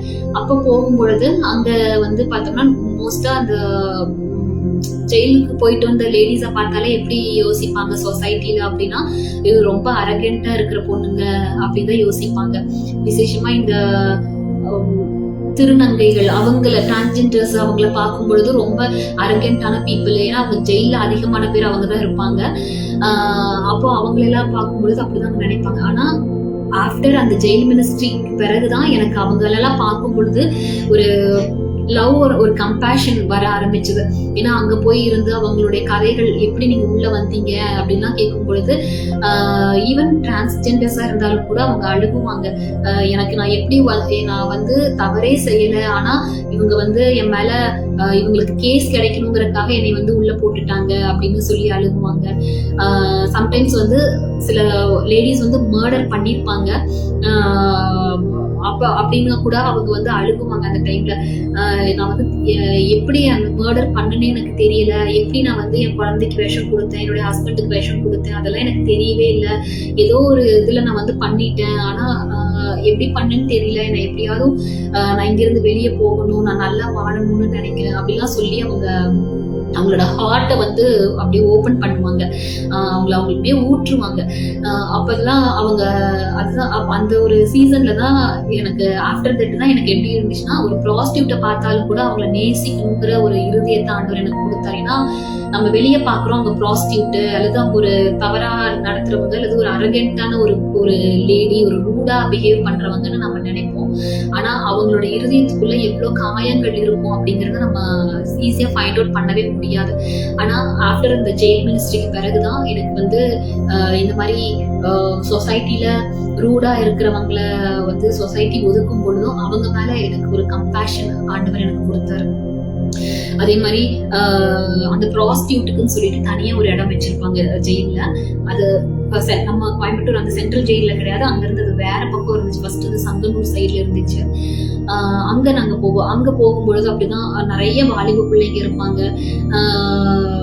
சிலர் வந்து தப்பு பண்ணிட்டு தான் வந்திருப்பாங்க, சிலர் வந்து இந்த சந்தேக கேஸ்ல உள்ள புடிச்சு போட்டிருப்பாங்க. அப்போ அந்த மாதிரி தப்பு பண்ணிட்டு வந்த பொண்ணுங்கள்கிட்டே நம்ம பேசும் பொழுது சொசைட்டி எப்படி அவங்கள பார்க்கும்னா, நீ தவறானவதான், நீ வந்து ஒரு விபச்சாரி தான், அப்படிதான் அவங்கள வந்து கண்டம் பண்ணிக்கிட்டே இருக்கும். ஆனா அவங்க கிட்ட பேசும் பொழுதுதான், அவங்களோட ஹார்ட் அவங்க ஓபன் பண்ணும் பொழுதுதான் தெரியும் இவங்க எவ்வளவு தூரம் அவங்க காயப்பட்டு இருக்காங்க அப்படின்னு சொல்லிட்டு. ஸோ மினிஸ்ட்ரி பண்றவங்க யாரையும் வந்து ஈஸியா கண்டம் பண்ணிடாதீங்க. அவங்களோட அவுட்டர் அப்பியரன்ஸை வச்சு, அவங்களோட ட்ரெஸ்ஸிங் சென்ஸை வச்சு, லைக் அவங்களுடைய ஜாபை வச்சு, ஈஸியா கண்டம் பண்ணிடாதீங்க. எல்லாருடைய இருதயத்திலும் ஏதோ ஒரு காயம் கண்டிப்பாக இருக்கும். நம்மளுடைய வார்த்தைகள் வந்து அவங்கள காயங்களை மாற்றி மீண்டும் அவங்கள நம்ம கட்டி எழுப்புகிறதாக தான் இருக்கணும். அதுக்காக தான் ஆண்டவர் நம்மளே அழைத்திருக்கிறார். ஸோ யாரையும் வந்து நம்ம காயப்படுத்தி, ஆல்ரெடி காயப்பட்டவங்களை மறுபடியும் நம்ம காயப்படுத்தி அவங்கள கண்டம் பண்ணி அவங்கள வந்து ஒண்ணுமில்லாம பண்றதுக்காக ஆண்டவர் நம்மள அழைக்க கிடையாது. ஸோ எவ்வளோ ஒரு கஷ்டமான விஷயம் அப்படிங்கிறத நான் தெரிஞ்சுக்கிட்டேன். எவ்வளோ ஒரு வேல்யூவான ஒரு விஷயம் அது அப்படிங்கிறதும் நான் தெரிஞ்சுக்கிட்டேன். ஏன்னா சும்மா பைபிள் காலேஜ் படிக்கிறோம் அப்படின்னா இட்ஸ் நாட் லைக் ஏதோ ஒரு டிகிரி, ஒரு காலேஜ்ல போயிட்டு நம்ம ஒரு டிகிரி வாங்குறோம், பிஎஸ்சி படிக்கிறோம், ஒரு எம்ஏ படிக்கிறோங்கிற மாதிரி it's not like that. Okay, so டோட்டலா நம்ம பார்த்தோம்னா அந்த பைபிள் காலேஜ் ஒரு ஊழியக்காரங்களை நம்ம உருவாக்குறோம் அப்படிங்கிறது வந்து ஒரு காலேஜ் 2 வருஷம் 3 வருஷம் அவங்க படிக்கிறாங்க, அப்போ அவங்க ஊழியக்காரங்கள் ஆயிட்டாங்க அப்படி கிடையாது. அவங்க இருக்காது. ஆபிரகாம்னா யாருன்னு தெரியாது. ஆண்டவர் வந்து முதல் நாள்ல என்ன ஒரு ரொம்ப ஒரு அடமெண்டான ஒரு கேரக்டர்ல இருக்கிறவங்க வருவாங்க, யாருக்குமே அடங்காம இருக்கிறவங்க.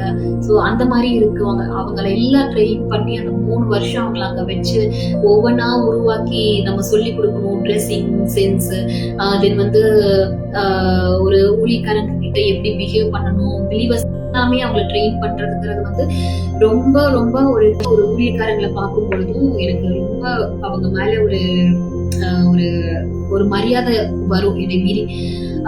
ஏன்னா ஒரு ஊழியக்காரங்களை வந்து கடவுள் உருவாக்குறாரு அப்படின்னா it's not a small thing. இது வந்து ஏதோ கடவுளை வந்து உன்னை ஊழியத்துக்குவா அப்படின்னு அழைச்சிட்டேன் அப்படிங்கிறதுனால வர்றது கிடையாது. என்னை பொறுத்த வரைக்கும் ஒரு ஊழியக்காரங்களை உருவாக்குறாரு கடவுள் அப்படின்னா மேக்சிமம் 20 years அது ஆகணும். அப்படின்னா தான் அது ஒரு ஒரு கைண்ட் ஆஃப் ஒரு நல்ல ஒரு மோல்டிங் அப்படின்னு நம்ம சொல்ல முடியும். ஒரு ஜாபுக்கு நம்ம போகிறோம், இப்போ லைக் வந்து ஒரு டாக்டருக்கு படிக்கிறாங்க அப்படின்னா வெறும் அவங்க வந்து டாக்டருக்கு வந்து அவங்க படிச்சா மட்டும் போதும், அவங்களோட நாலேஜ் மட்டும் போதும், அதை வச்சு அவங்க வந்து அந்த ஜாப்ல அவங்க வந்து சஸ்டெயின் பண்ணிட முடியும். அது வந்து அவங்களோட லைஃப்க்கும் அதுக்கும் சம்பந்தமே இருக்காது. ஆனா ஒரு ஊழியக்காரங்க அப்படிங்கும் பொழுது அப்படி கிடையாது. காட் வந்து ஒவ்வொரு விஷயத்தையும் உருவாக்குவாரு. அவங்களுடைய திங்கிங்ல இருந்து அவங்களுடைய விஷஸ், அவங்களுடைய ட்ரீம்ஸ் எல்லாத்துலயுமே கடவுள் வந்து உருவாக்குவாங்க. ஸோ அப்போ வந்து நம்ம அப்படியே அவர் என்ன பண்ணுவார்னா முழுவதுமாக அவருக்கு ஏற்றது மாதிரி உருவாக்குவாரு. நிறைய சிச்சுவேஷன்ல நம்ம சீசன்ஸ்ல வந்து போக வேண்டியது இருக்கும். சில சீசன்ஸ் வந்து சைலண்டா இருப்பாரு, சில சீசன்ஸ்ல வந்து நம்ம கிட்ட லைக் கோபப்படுற காரியங்களை கூட நம்ம பார்க்க முடியும். அந்த மாதிரி எல்லா வகையிலுமே கடவுள் வந்து அவருடைய காரியங்களை நம்ம கிட்ட வச்சு நம்மளை உருவாக்கி நடத்துவாரு. ஸோ அப்படி உருவாக்கப்பட்டு வருகிற எந்த ஊழியர்களையும் வந்து நம்ம என்ன பண்ணிடுவோம், ஈஸியா வந்துட்டு ஜட்ஜ் பண்ணிடுவோம். இவங்களா சரியில்லை, இவங்களா இவ்வளவுதான் அப்படின்னு சொல்லிட்டு ஈஸியா என்ன பண்ணிடுவாங்க, பிலீவர்ஸ் மற்ற ஊழியக்காரங்களா இருக்கிறவங்களே வந்துட்டு ஈஸியா ஜட்ஜ் பண்ணிடுவாங்க. இவங்களுடைய கேரக்டர்ஸ் இப்படிதான், இவங்க வந்து சரியில்லை, ஊழியத்துக்கு தகுதி இல்லை அப்படின்லாம் சொல்லிட்டு ஈஸியா வந்துட்டு கண்டம் பண்றது. தென் வந்துட்டு ஈஸியா பார்த்தோம்னா ஊழியக்காரங்களை வந்து வச்சுட்டு அவங்க மேல வந்து தவறான பொய்யான விஷயங்களை பரப்புறது அந்த மாதிரி. ஆனா காட் வந்து ஒரு ஊழியக்காரங்களை உருவாக்கி கொண்டு வர்றதுங்கிறது வந்து ஒரு பெரிய விஷயம். ஊழியக்காரங்களுடைய லைஃபே டோட்டலா அவர் கையில ஹேண்டில் எடுத்திருப்பாரு. நம்மளோட இஷ்டத்துக்கு எதுவுமே நம்ம செய்யவே முடியாது. முழுவதுமாகவே அவருடைய விஷன், அவருடைய பிளான், அவருடைய டிசையர், அவருடைய கேரக்டர் எல்லாத்தையும் நமக்குள்ள டம்ப் பண்ணி வச்சிருப்பாரு. ஸோ அப்படிதான் என்ன பண்றாங்க, ஒவ்வொரு ஊழியர்களுமே வந்து உருவாக்கப்படுறாங்க. ஸோ நீங்க ஒருவேளை உங்களுடைய ஊழியக்காரங்க, உங்களுடைய சர்ச்சில் உங்களுடைய பாஸ்டர்ஸ், உங்களுக்கு தெரிஞ்ச ஊழியக்காரங்க ஈஸியா யாரையும் வந்து கண்டம் பண்ணாதீங்க. லைக் அவங்க மேல பொய்யான குற்றச்சாட்டுகளை சொல்லாதீங்க. Try to love them. At least if you couldn't love them, don't blame them, right? Okay, அடுத்து வந்து அந்த ஓல்டேஜ் பீப்புள். ஸோ ஓல்டேஜ் பீப்புளுடைய அந்த மினிஸ்ட்ரி அவங்கக்கிட்ட போகும் பொழுது தான் வயசானவங்களுக்கு உள்ள எவ்வளோ காயங்கள் இருக்கும், அவங்களோட எக்ஸ்பெக்டேஷன்ஸ் என்னவா இருக்கும் அப்படிங்கிறது எல்லாமே எனக்கு தெரிஞ்சுக்கிட்டேன். அந்த ஓல்டேஜ் பீப்புளுக்குன்னு தனியாக எங்களோட சர்ச்சில் வந்து ஒரு கேதரிங் இருக்கும். அப்போ அவங்களுக்கு வந்து என்ன பண்ணுவாங்கன்னா, ஃபாரினர்ஸ் எல்லாம் வரும்பொழுது அவங்களுக்கு நாங்கள் நெயில் கட் பண்ணி கொடுக்கணும். அவங்களோட ஹேண்ட், அவங்களுடைய அந்த காலெல்லாம் வாஷ் பண்ணணும், அதெல்லாம் பண்ணும். அப்பெல்லாம் நான் அப்படியே இந்த பாட்டிமார்களோட காலெல்லாம் கழுவி விட்டு அவங்களுக்கு எல்லாம் நெயில் எல்லாம் கட் பண்ணி கொடுத்தெல்லாம் இது பண்ணும் பொழுது சில அந்த பாட்டிமார்கள்லாம் சொல்லுவாங்க, வந்துட்டு நாங்கள் இவ்வளோ எனக்கு இத்தனை பிள்ளைங்க இருக்கு, யாரும் இது செய்யலை, எங்களை பார்க்கல, நான் இந்த சர்ச்சில் வந்து எங்களுக்கு இவ்வளோ உதவி செய்யறாங்க அப்படிலாம் சொல்லி அவங்க நிறைய அவங்களோட ஏக்கங்கள் எல்லாம் சொல்லிட்டே இருப்பாங்க. சிலருக்கு வந்து பார்த்தோம்னா ஓல்டேஜ் ஹோம்ல அவங்க தங்கி இருப்பாங்க. அப்போ அவங்களெல்லாம் போயிட்டு நான் போயிட்டு விசிட் பண்ணுவேன். அவங்க கூட எனக்கு டைம் ஸ்பெண்ட் பண்றது ரொம்ப பிடிக்கும். அப்போ அவங்க கூட போயிட்டு நான் டைம் ஸ்பெண்ட் பண்ணுவேன். ஸ்பெண்ட் பண்ணும்பொழுது அவங்க நிறைய விஷயங்களை கிட்ட பேசுவாங்க, மனம் விட்டு பேசுவாங்க. சில ஓல்டேஜ் ஹோம்ல இருக்கிற சில பாட்டிமார்களை வந்து பாக்குறதுக்கு கூட ஆள் இருக்க மாட்டாங்க. ஸோ அப்போ அவங்கள போயிட்டு நான் விசிட் பண்ணி அவங்க கூட டைம் ஸ்பெண்ட் பண்ணி அவங்களுக்கு பிடிச்சதெல்லாம் வாங்கிட்டு போய் கொடுப்பேன். அப்போ அந்த மாதிரி எல்லாம் இருக்கும் பொழுது அவங்களுடைய ஒரு மென்டாலிட்டி, கடவுள் அந்த ஊழியத்தை என்கிட்ட கொடுக்கும் பொழுது அவங்களுடைய மென்டாலிட்டி எப்படி இருக்கும், அவங்களுடைய இருதயத்துல எவ்வளவு காயங்கள் இருக்கு அப்படிங்கறதெல்லாம் எனக்கு அதை காட்ட ஆரம்பிச்சாரு. ஸோ அந்த மாதிரி ஊழியம் நம்ம செய்யறோம் அப்படின்னா இட்ஸ் நாட் லைக் ஒரு 2 years 3 years பைபிள் காலேஜ் படிச்சாச்சு, சர்டிபிகேட் வாங்கியாச்சு, தென் வந்துட்டு ஒரு பாட்டு எழுதியாச்சு, கேசட் போட்டாச்சு, நம்ம வந்து ஊழியக்காரங்க அப்படி கிடையாது. It's not like that. ஊழியக்காரங்களோட லைஃபே அது அப்படி கிடையவே கிடையாது. நம்ம கடவுள் நம்மளை தெரிந்து கொண்டாரு அப்படின்னா ஒவ்வொரு இடத்துலயும் ஒவ்வொரு ஊழியத்துல போட்டு அங்க இருக்கிற ஜனங்க கூட மிங்கிள் பண்ண வச்சு அவங்கள பத்தி தெரிஞ்சுக்கிட்டு அவங்களுக்கு ஏத்த மாதிரி நம்மள மாத்துவாரு. எல்லாமே அந்த கேரக்டர் மோல்டிங் எல்லாமே இருக்கும். அப்படிதான் ஒவ்வொரு ஊழியக்காரங்களுமே உருவாக்கப்பட்டு வெளியே வராங்க. ஸோ அதனால உங்களுக்கு வந்து என்ன ஊழியத்தை ஆண்டவர் கொடுத்திருந்தாலும் அதை உற்சாகமாக செய்யுங்க. அதுல இருந்து என்ன கற்றுக்க முடியும் அப்படிங்கிறத பாருங்க. காட் உங்களுக்கு கற்றுக் கொடுக்க நினைக்கிற காரியங்களை கற்றுக்கொள்ளுங்க. ஸோ அப்புறம் நான் கேட்டிருந்தீங்க என்னுடைய அந்த சேலஞ்சஸ் பத்தி, டெஸ்டிமனி பத்தி அதெல்லாம் கேட்டிருந்தீங்க. ஸோ லாட் ஆஃப் எவ்ரிடே அந்த ஊழியத்துல வந்து டில் நவ் எனக்கு நிறைய டெஸ்டிமனிஸ் இருக்கு. எனக்கு எப்பெல்லாம் காட் சொல்றாங்களோ அதை மட்டும்தான் நான் வந்து அதை சோஷியல் மீடியால அப்டேட் பண்ணிட்டு இருக்கேன். ஸோ நிறைய லாட் ஆஃப் டெஸ்டிமனிஸ் லைக் இது வரைக்கும் எந்த ஒரு இதுவுமே யாரே ஒரு டிபெண்ட் பண்ணினது இல்லை, டிபெண்ட் பண்ண வைக்க கடவுள் விட்டது கிடையாது. இது வரைக்கும் கடவுள் என்னை நடத்தி வந்திருக்கிறாரு. ஈவன் வந்து ஒரு கிராசரி ஐட்டம்ஸ் ஏன்னா எல்லாத்துக்குமே நான் வந்து ஒரு ஈவன் ஒரு ஸ்மால் திங்ஸ் என்கிட்ட பணம் இருந்தாலும் கூட நான் கடவுள் கிட்ட கேட்டு அதை நான் செய்யும்படியாக தான் கடவுள் என்னை வந்து பழக்கி வச்சிருக்காங்க. இந்த ஒரு டெஸ்டிமனி வந்து உங்களுக்கு யூஸ்ஃபுல்லா இருக்கும்னு நான் நினைச்சு நான் சொல்றேன். ஒன்ஸ் வந்துட்டு நான் இருக்கும் பொழுது எனக்கு அப்போ வந்து ரைஸ் வந்து சுத்தமா இல்லை, தீந்துருச்சு. அப்போ வந்துட்டு நான் அந்த டைம்ல எனக்கு அமௌண்ட்டும் கையில பணம் எதுவுமே இல்லை. அன்னைக்கு நைட்டு எனக்கு சாப்பிட்றதுக்கு எனக்கு ரைஸ் இல்லை, எந்த பொருளுமே இல்லை. அப்போ சரி ஓகே அப்படின்ட்டு நான் அதை விட்டுட்டேன். அந்த டைம்ல ஒரு சர்ச்ல ஒரு பொண்ணுக்கு வந்து அவங்க ப்ரேயருக்கு கூப்பிட்டுருந்தாங்க. அப்போ வந்து நான் சர்ச் மினிஸ்ட்ரியே கிடையாது, ஆக்சுவலா அந்த சர்ச் மினிஸ்ட்ரியும் கிடையாது, ஆக்சுவலா அந்த சர்ச்சுக்கு நான் அப்போ வந்து போகவும் கிடையாது. அந்த டைம்ல காட் வந்து என்னை வேற ஒரு சர்ச்ல கனெக்ட் பண்ணியிருந்தாங்க. அதனால நான் அந்த அங்க போறதுக்கான வாய்ப்பு இல்லை. ஆனா அந்த பொண்ணு என்னை வந்து கூப்பிட்டு இருந்தாங்க. சரின்ட்டு அவங்க வீட்டுக்கு நான் போயிருந்தேன். அப்போ அவ நிறைய விஷயங்களை ஷேர் பண்ணிட்டு அவளோட காரியங்கள் எல்லாம் சொல்லிட்டு ப்ரேயர் பண்ண சொன்னாங்க. நான் ப்ரேயர் பண்ணிட்டு இது வரைக்கும் நான் வந்து கடவுளுக்கு முன்னாடி சொல்ற எந்த ஆஃபரிங்கும் எனக்கு வரும்னு சொல்லி எந்த எதையுமே நான் வந்து பண்ணினதே கிடையாது. அந்த வீட்லயும் அன்னைக்கு நான் வந்து எனக்கு அவ ஆஃபரிங் கொடுப்பாங்க எல்லாம் அப்படிலாம் நான் எதுவுமே பண்ணவும் கிடையாது. ஆனா அந்த பொண்ணு எனக்கு ஆஃபரிங்கும் கொடுக்க கிடையாது. ப்ரேயர்லாம் பண்ணி முடிச்சுட்டு நான் கிளம்பிட்டு நான் வெளியே வந்துட்டேன்.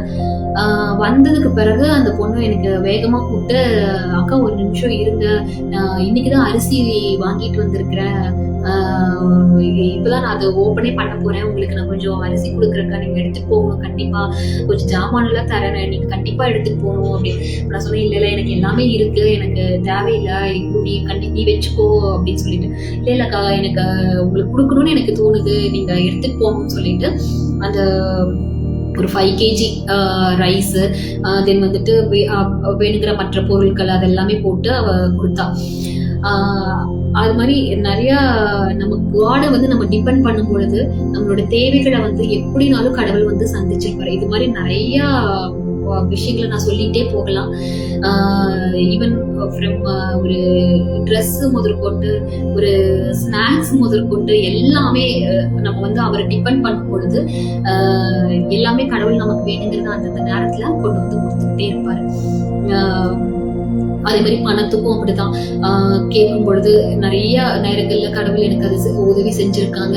சில நேரங்கள்ல சைலண்டாவும் காட் இருந்திருக்காங்க. அப்போ வந்து எனக்கு தேவைகள் சந்திக்கப்படலையே அப்படின்னு நான் இருந்த சூழ்நிலைகளும் இருந்திருக்கு, நினைச்சிருக்கேன். ஆனாலும் தேவைகள் சந்திக்கப்பட்டிருக்கு. சிலருடைய கண்கள்ல தயவிறக்கம் கிடைக்கும்படியாக ஆண்டவர் செஞ்சு தேவைகளையும் சந்திச்சிருக்கிறாரு, அற்புதமாகவும் நடத்தியிருக்கிறாரு. ஸோ எல்லா சூழ்நிலையுமே கடவுள் நடத்தி கொண்டு வந்திருக்கிறாரு.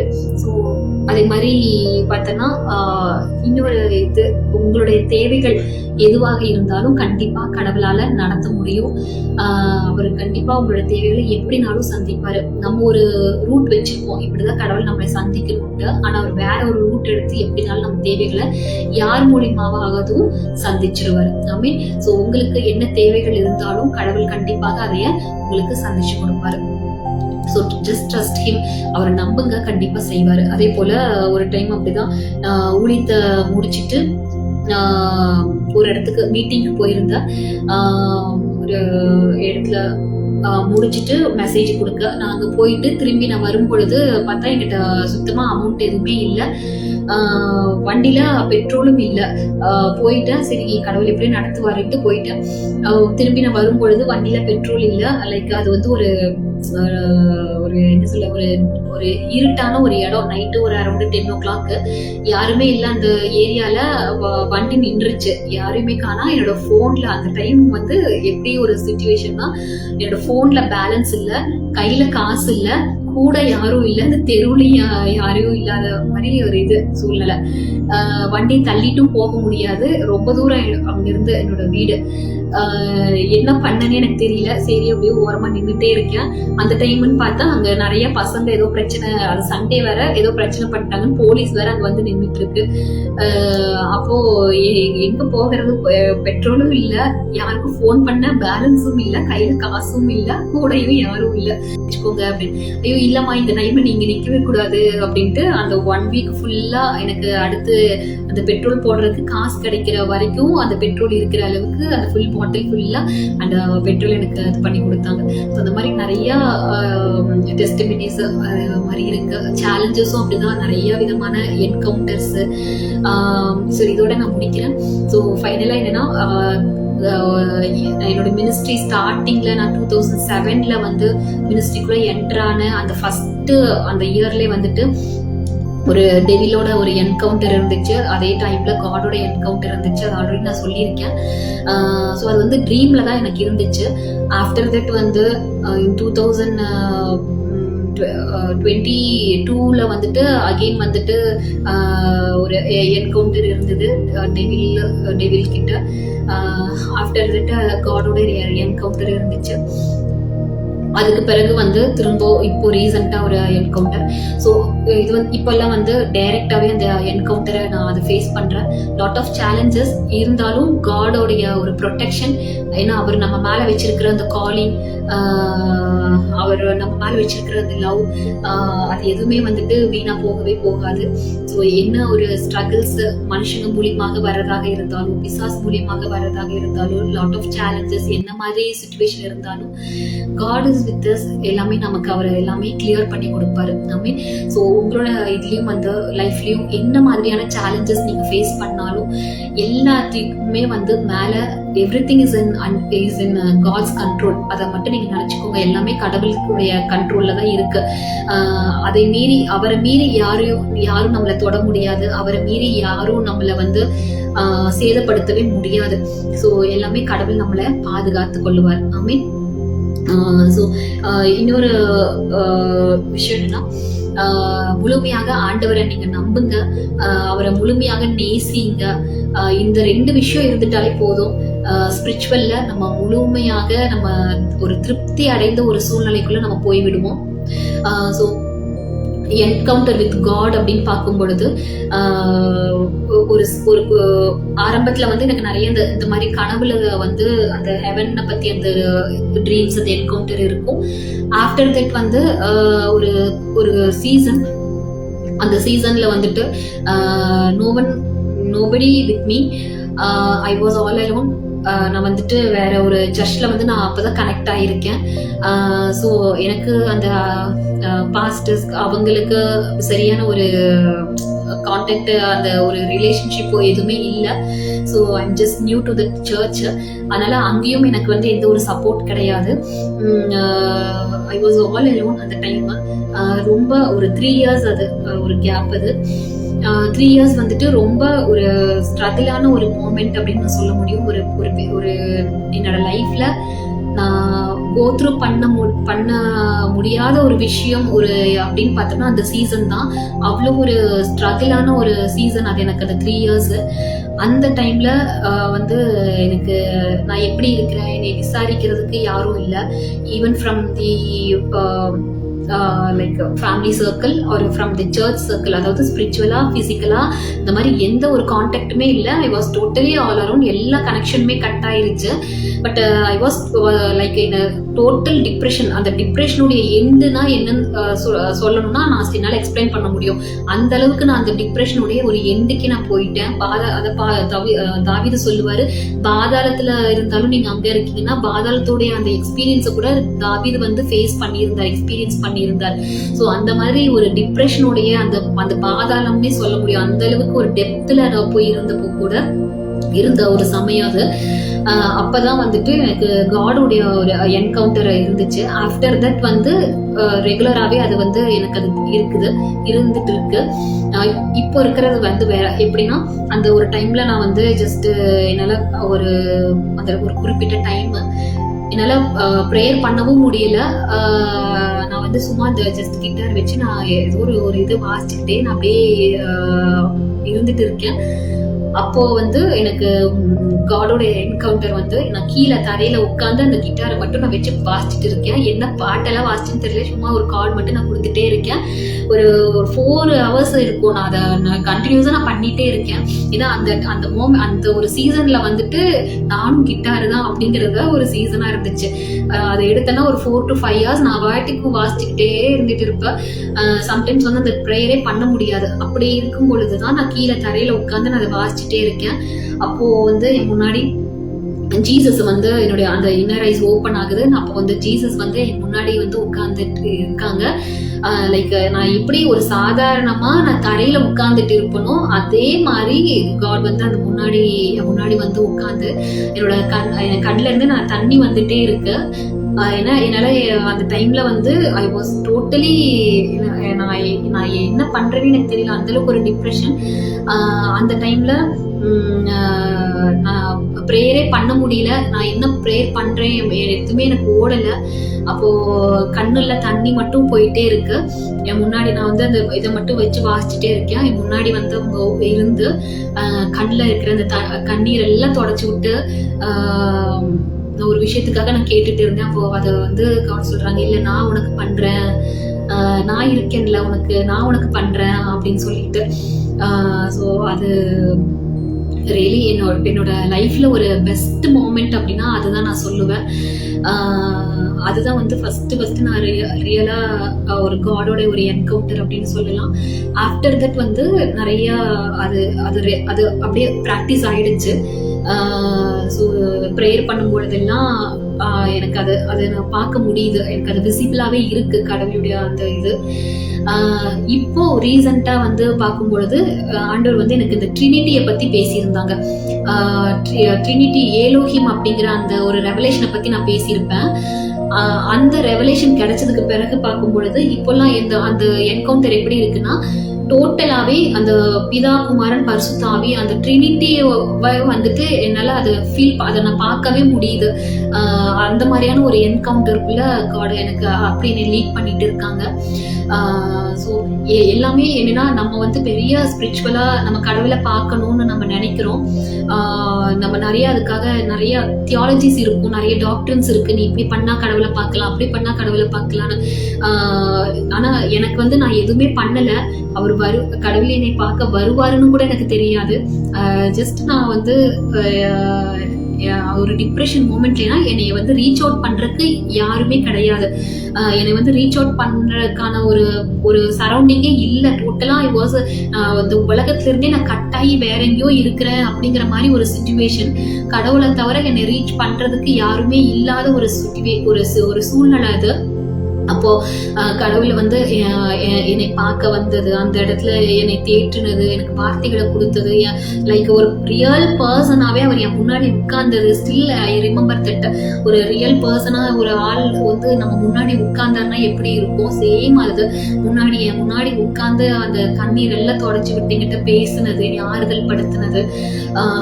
ஸோ அதனால ஒருவேளை கடவுளை உங்களுக்கு பார்க்கணும் அப்படின்னா ஜஸ்ட் நீங்க வந்து பெருசா ஸ்பிரிச்சுவலா நம்ம வளர்ந்துருக்கணும் அப்படிலாம் எதுவுமே கிடையாது. பி இன்னசென்ட் ஹார்ட், இன்னசென்ட்டா நீங்க அவரை கண்மூடித்தனமா அவரை நேசிக்க ஆரம்பிங்க. அவர்கிட்ட அந்த ரிலேஷன்ஷிப்பை நீங்க வளர்த்துக்கோங்க. கண்டிப்பா காட் உங்களை தேடி வருவாரு. ஆமீன். ஸோ உங்களுக்கு அந்த என்கவுண்டர் இருக்கணும்னு நான் பிளஸ் பண்ணுகிறேன். தென் வந்துட்டு பார்த்தோன்னா ஒரு ஸ்பிரிச்சுவலான ஒரு மன நிறைவு ஆண்டவர் எனக்கு இந்த வருஷத்துல கொடுத்திருக்கிறாரு. ஏன்னா வசனம் சொல்லுது, நன்மையினால உன் வாயனை திருப்தி ஆக்குவேன்னு சொல்லிட்டு.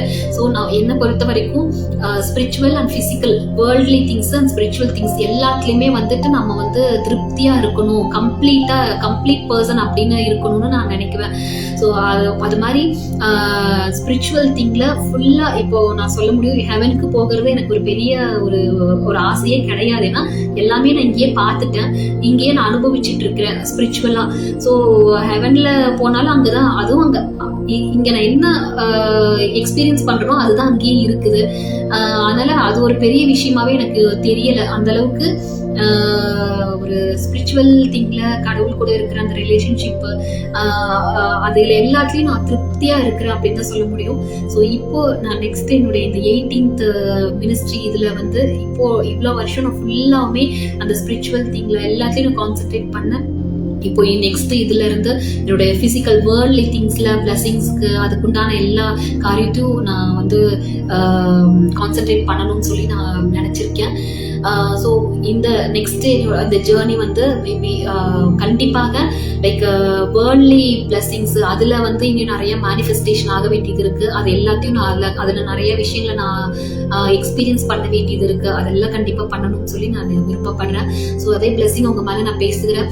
ஸோ நம்ம வந்து ஒரு கிறிஸ்டியனா இருக்கிறோம் அப்படின்னா, தேவனுடைய பிள்ளைகளா இருக்கிறோம் அப்படின்னா, விஷுட ரெண்டுலையுமே வந்துட்டு நம்ம பேலன்ஸ்டா இருக்கணும், ரெண்டுலையுமே நம்ம திருப்தி அடைந்தவங்களாக இருக்கணும். ஸ்பிரிச்சுவல்லையும் நம்ம ஃபுல்லா திருப்தி அடைந்தவங்களாக இருக்கணும்.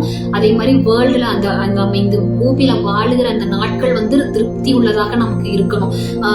எந்த குறையுமே வந்து இல்லை அப்படின்னு சொல்ற அளவுக்கு இந்த உலகத்துல நான் ஆசீர்வதிக்கப்பட்டிருக்கேன், இந்த உலகத்துல நான் வாழ்ற அந்த வாழ்க்கையில வந்து நான் திருப்தியா இருக்கிறேன், எனக்கு எந்த குறையுமே இல்லை அப்படின்னு சொல்ற அளவுக்கு அந்த டாப் லெவல் ஆஃப் பிளஸிங்குள்ள நம்ம வந்து இருக்கணும். அதுதான் கடவுளுடைய திட்டம் நம்மளை குறித்து. ஆமே. சோ அது மாதிரி அதுக்காக தான் ஆண்டவர் வந்து சிலுவையில நமக்காக இந்த பூமிக்கு வந்தார். ஒரு கொஸ்டின் கேட்டிருந்தீங்க, எதுக்காக இயேசு பூமிக்கு வந்தாருன்ட்டு. சோ அதுதான் என்னன்னா, நம்ம வந்து எப்படி அவர் வந்து பரலோகத்தை வந்து வச்சிருக்கிறாரோ, பரலோகத்துல என்னென்னலாம் ஆசீர்வாதங்கள் இருக்கோ அதனுடைய ஒரு ரெப்ளிகாவாக செய்ய கொண்டு வரப்பட்டதுதான் ஏதேன் தோட்டம். அங்க எந்த குறையுமே கிடையாது, அங்க டெத்து கிடையாது, அங்க வந்து வியாதி கிடையாது, அங்க வந்து வறுமை கிடையாது, எதுவுமே இல்லை. எல்லாமே பெர்ஃபெக்டா, எல்லாமே வந்து ஒரு ஒரு சிறந்த ஆசீர்வாதங்கள் தான் அங்க இருந்துச்சு. சோ அதை நம்ம அனுபவிக்கிறதுக்காக தான் கடவுள் நம்மளே படைச்சிருந்தாரு. ஆனா நம்ம வந்து என்ன பண்ணிருக்கோம், பிசாசுடைய தந்திரம் நம்மளை வந்து இது உனக்கானது இல்லை, இந்த உலகம் உனக்கானது இல்லை, இந்த உலகத்தினுடைய ஆசீர்வாதங்கள் உனக்கானது இல்லை, நீ you are worthy for only to receive the spiritual thing அப்படின்னே நம்மள நினைச்சு நீ பரலோகத்துக்கு தான் போகிறதுக்கு தான் நீ வந்து பார்க்கணும் அப்படின்னே நம்மளை வச்சிருச்சு. ஆனா கடவுளுடைய பில் அது கிடையாது. பரலோக ஆசீர்வாதத்தை நம்ம பூமியிலேயும் நம்ம அனுபவிக்க முடியும். அதே மாதிரி பூமியில கடவுள் நமக்குன்னு வச்சிருக்கிற எல்லா விதமான ஆசீர்வாதங்களையும் நம்ம பெற்றுக்கொண்டு நம்ம அதுல சுதந்திரிக்கிறோம். அதுதான் கடவுள் நமக்கு வச்சிருக்கிற மெயினான ஆசீர்வாதம். ஆமென். ஓகே, ஸ்பிரிச்சுவல் திங்ல மட்டும் நம்மளோட மேனிஃபெஸ்டேஷன் இல்லாம லைக் பிசிக்கல் திங்களையும் வந்துட்டு நம்மளோட மேனிஃபெஸ்டேஷன் இருக்கும்படியாக நம்ம அதுக்காகவும் நம்ம வந்து வாஞ்சிக்கணும். ஸோ இப்போ நான் கடவுள்கிட்ட ஒரு லைக் 3 இயர்ஸ்க்கு முன்னாடியே வந்துட்டு நான் கடவுள்கிட்ட ஒரு இது கூட கேட்டிருந்தேன். எனக்கு ஒரு 3 இயர்ஸ் டைம் வேணும், இந்த உலகத்தினுடைய அந்த பிளஸ்ஸிங்ஸ்குள்ள நான் கடந்து வர்றதுக்கு எனக்கு கொஞ்சம் டைம் வேணும் அப்படின்னு சொல்லிட்டு. ஸோ எல்லாமே வந்து நம்ம டிசைன் பண்றது தான். நம்மளோட வேர்ல்டை நம்ம தான் டிசைன் பண்ணணும், நம்மளோட லைஃபை நம்ம தான் டிசைன் பண்ணணும். நமக்கு வந்து ஒருவேளை உலக மனிதர்கள் சொல்ற மாதிரி அந்த டைம் ஜோனுக்குள்ளதான் எல்லாமே நமக்கு வந்து இருக்கணும், இந்த டைம்குள்ள நம்ம எல்லாமே வந்து அனுபவிச்சு முடிச்சிடணும், இந்த டைம் வந்துருச்சா நம்ம வந்து பரலோகத்துக்கு போகிறதுக்கு நம்ம வந்து ஆயத்தம் ஆயிரணும், அப்படிலாம் எதுவுமே கிடையாது. கடவுள் வந்து இந்த பூமியில நம்ம வந்து நிரந்தரமா நித்தியமா வாழ்றதுக்காக தான் நம்ம இதை நமக்கு கொடுத்திருக்கிறாரு. ஸோ அதனால நம்மளோட லைஃப் கடவுள் நமக்கு கொடுத்துருக்கிறத நம்ம டிசைன் பண்ணலாம். மற்றவங்களோட ப்ரெஷர்னால அல்லது உலக பிரகாரமான அந்த டைம் ஜோனை வச்சு நம்மளோட லைஃப்பை நம்ம டிசைன் பண்ணக்கூடாது. நம்ம விருப்பப்படி நம்மளோட லைஃப்பை டிசைன் பண்றதுக்கு கடவுள் நமக்கு முழு சுதந்திரத்தை கொடுத்துருக்கிறாரு. ஸோ உங்களோட லைஃப்ல எந்தெந்த பிளஸ்ஸிங் எப்பப்போ மேனிஃபெஸ்ட் ஆகணும்னு நீங்க விருப்பப்படுறீங்களோ அப்போ நீங்க கேளுங்க கடவுள்கிட்ட, அதை பேசுங்க, கண்டிப்பா அது மேனிஃபெஸ்ட் ஆகும். ஸோ அதனால நான் கடவுள்கிட்ட கேட்ட மாதிரி 3 இயர்ஸ் எனக்கு வந்து ஒரு ஒரு ஒரு கேப் எனக்கு தேவைப்படுது, நான் சில விஷயங்களுக்குள்ள சில மேனிஃபெஸ்டேஷனுக்குள்ள வர்றதுக்கு அப்படின்னு. ஸோ அதே மாதிரி எல்லாம் முடிச்சுட்டு இப்போ I am ready for that worldly blessing, அதுக்குள்ள நான் என்டர் ஆகணும்னு சொல்லிட்டு இப்போ நான் வந்து அதுக்குண்டான ப்ராசஸ்க்குள்ள நான் போகிறதுக்கு ஆசைப்படுறேன். ஸோ நெக்ஸ்ட் சீக்கிரத்தில் அதுக்குண்டான நிறைய அப்டேட்ஸை நான் கண்டிப்பாக போடுவேன். அது உங்களுக்கும் ஆசீர்வாதமாக இருக்கும்னு நான் நம்புறேன். ஸோ என்னோட இந்த டெஸ்டிமனி உங்களுக்கு ஆசீர்வாதமாக இருந்திருக்கும்னு நினைக்கிறேன். So thank you for all your support and prayers and wishes. So தேவன் வந்து உங்களோட லைஃப்லயும் நிறைய மாற்றங்களை கொண்டுட்டு வரட்டும். நிறைய பிளஸ்ஸிங்ஸ்ல உங்களோட லைஃப்ல எதெல்லாம் இன்னும் மேனிஃபெஸ்ட் ஆகாம இருக்கும் அதெல்லாம் மேனிஃபெஸ்ட் ஆகட்டும் சொல்லிட்டு நான் பிளஸ் பண்றேன். ஸோ உங்களுக்காக நான் ப்ரே பண்றேன். நம்ம ப்ரே பண்ணலாம். பரிசுத்தமுள்ள ஆண்டவரே, உமக்கு நாங்கள் நன்றி செலுத்துகிறோம் இந்த நேரத்தில் சுவாமி. ஆண்டவரே, இந்த ஒரு 17 இயர்ஸான அந்த ஜேர்னியை குறித்து ஆண்டவரே நான் ஷேர் பண்ணும்படியாக நீங்கள் உதவி செஞ்சீங்க. ஜஸ்ட் ஃபார் யுவர் க்ளோரி ஆண்டவரே நான் அதை ஷேர் பண்ணியிருக்கேன். இது கண்டிப்பாக ஆண்டவரே இது கேட்குற ஜனங்களுக்கு பிளஸ்ஸிங்காக இருக்கட்டும்.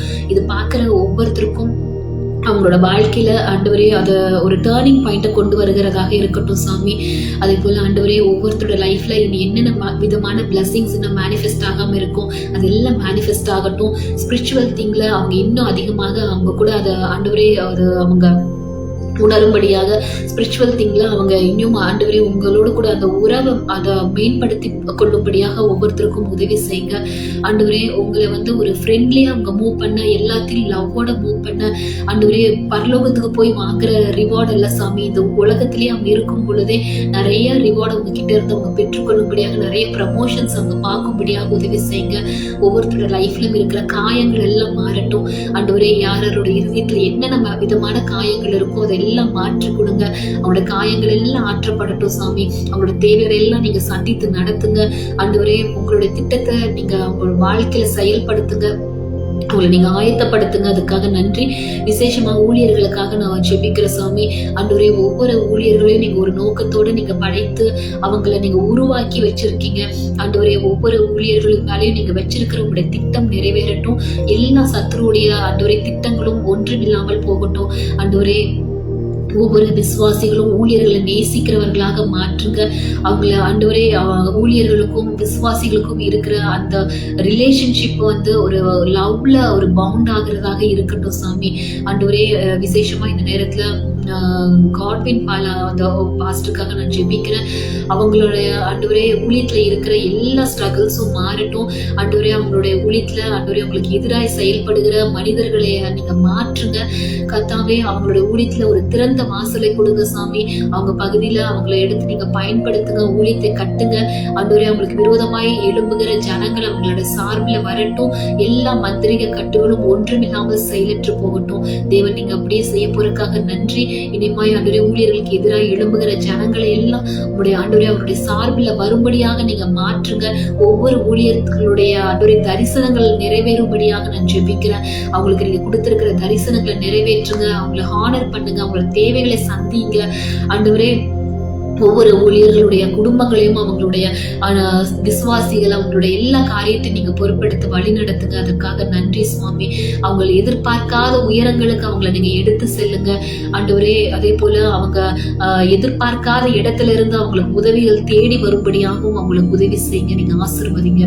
ஒரு கரத்துல ஒப்பு கொடுக்கிற இயேசுவின் நாமத்தில் பிதாவே, ஆமென்.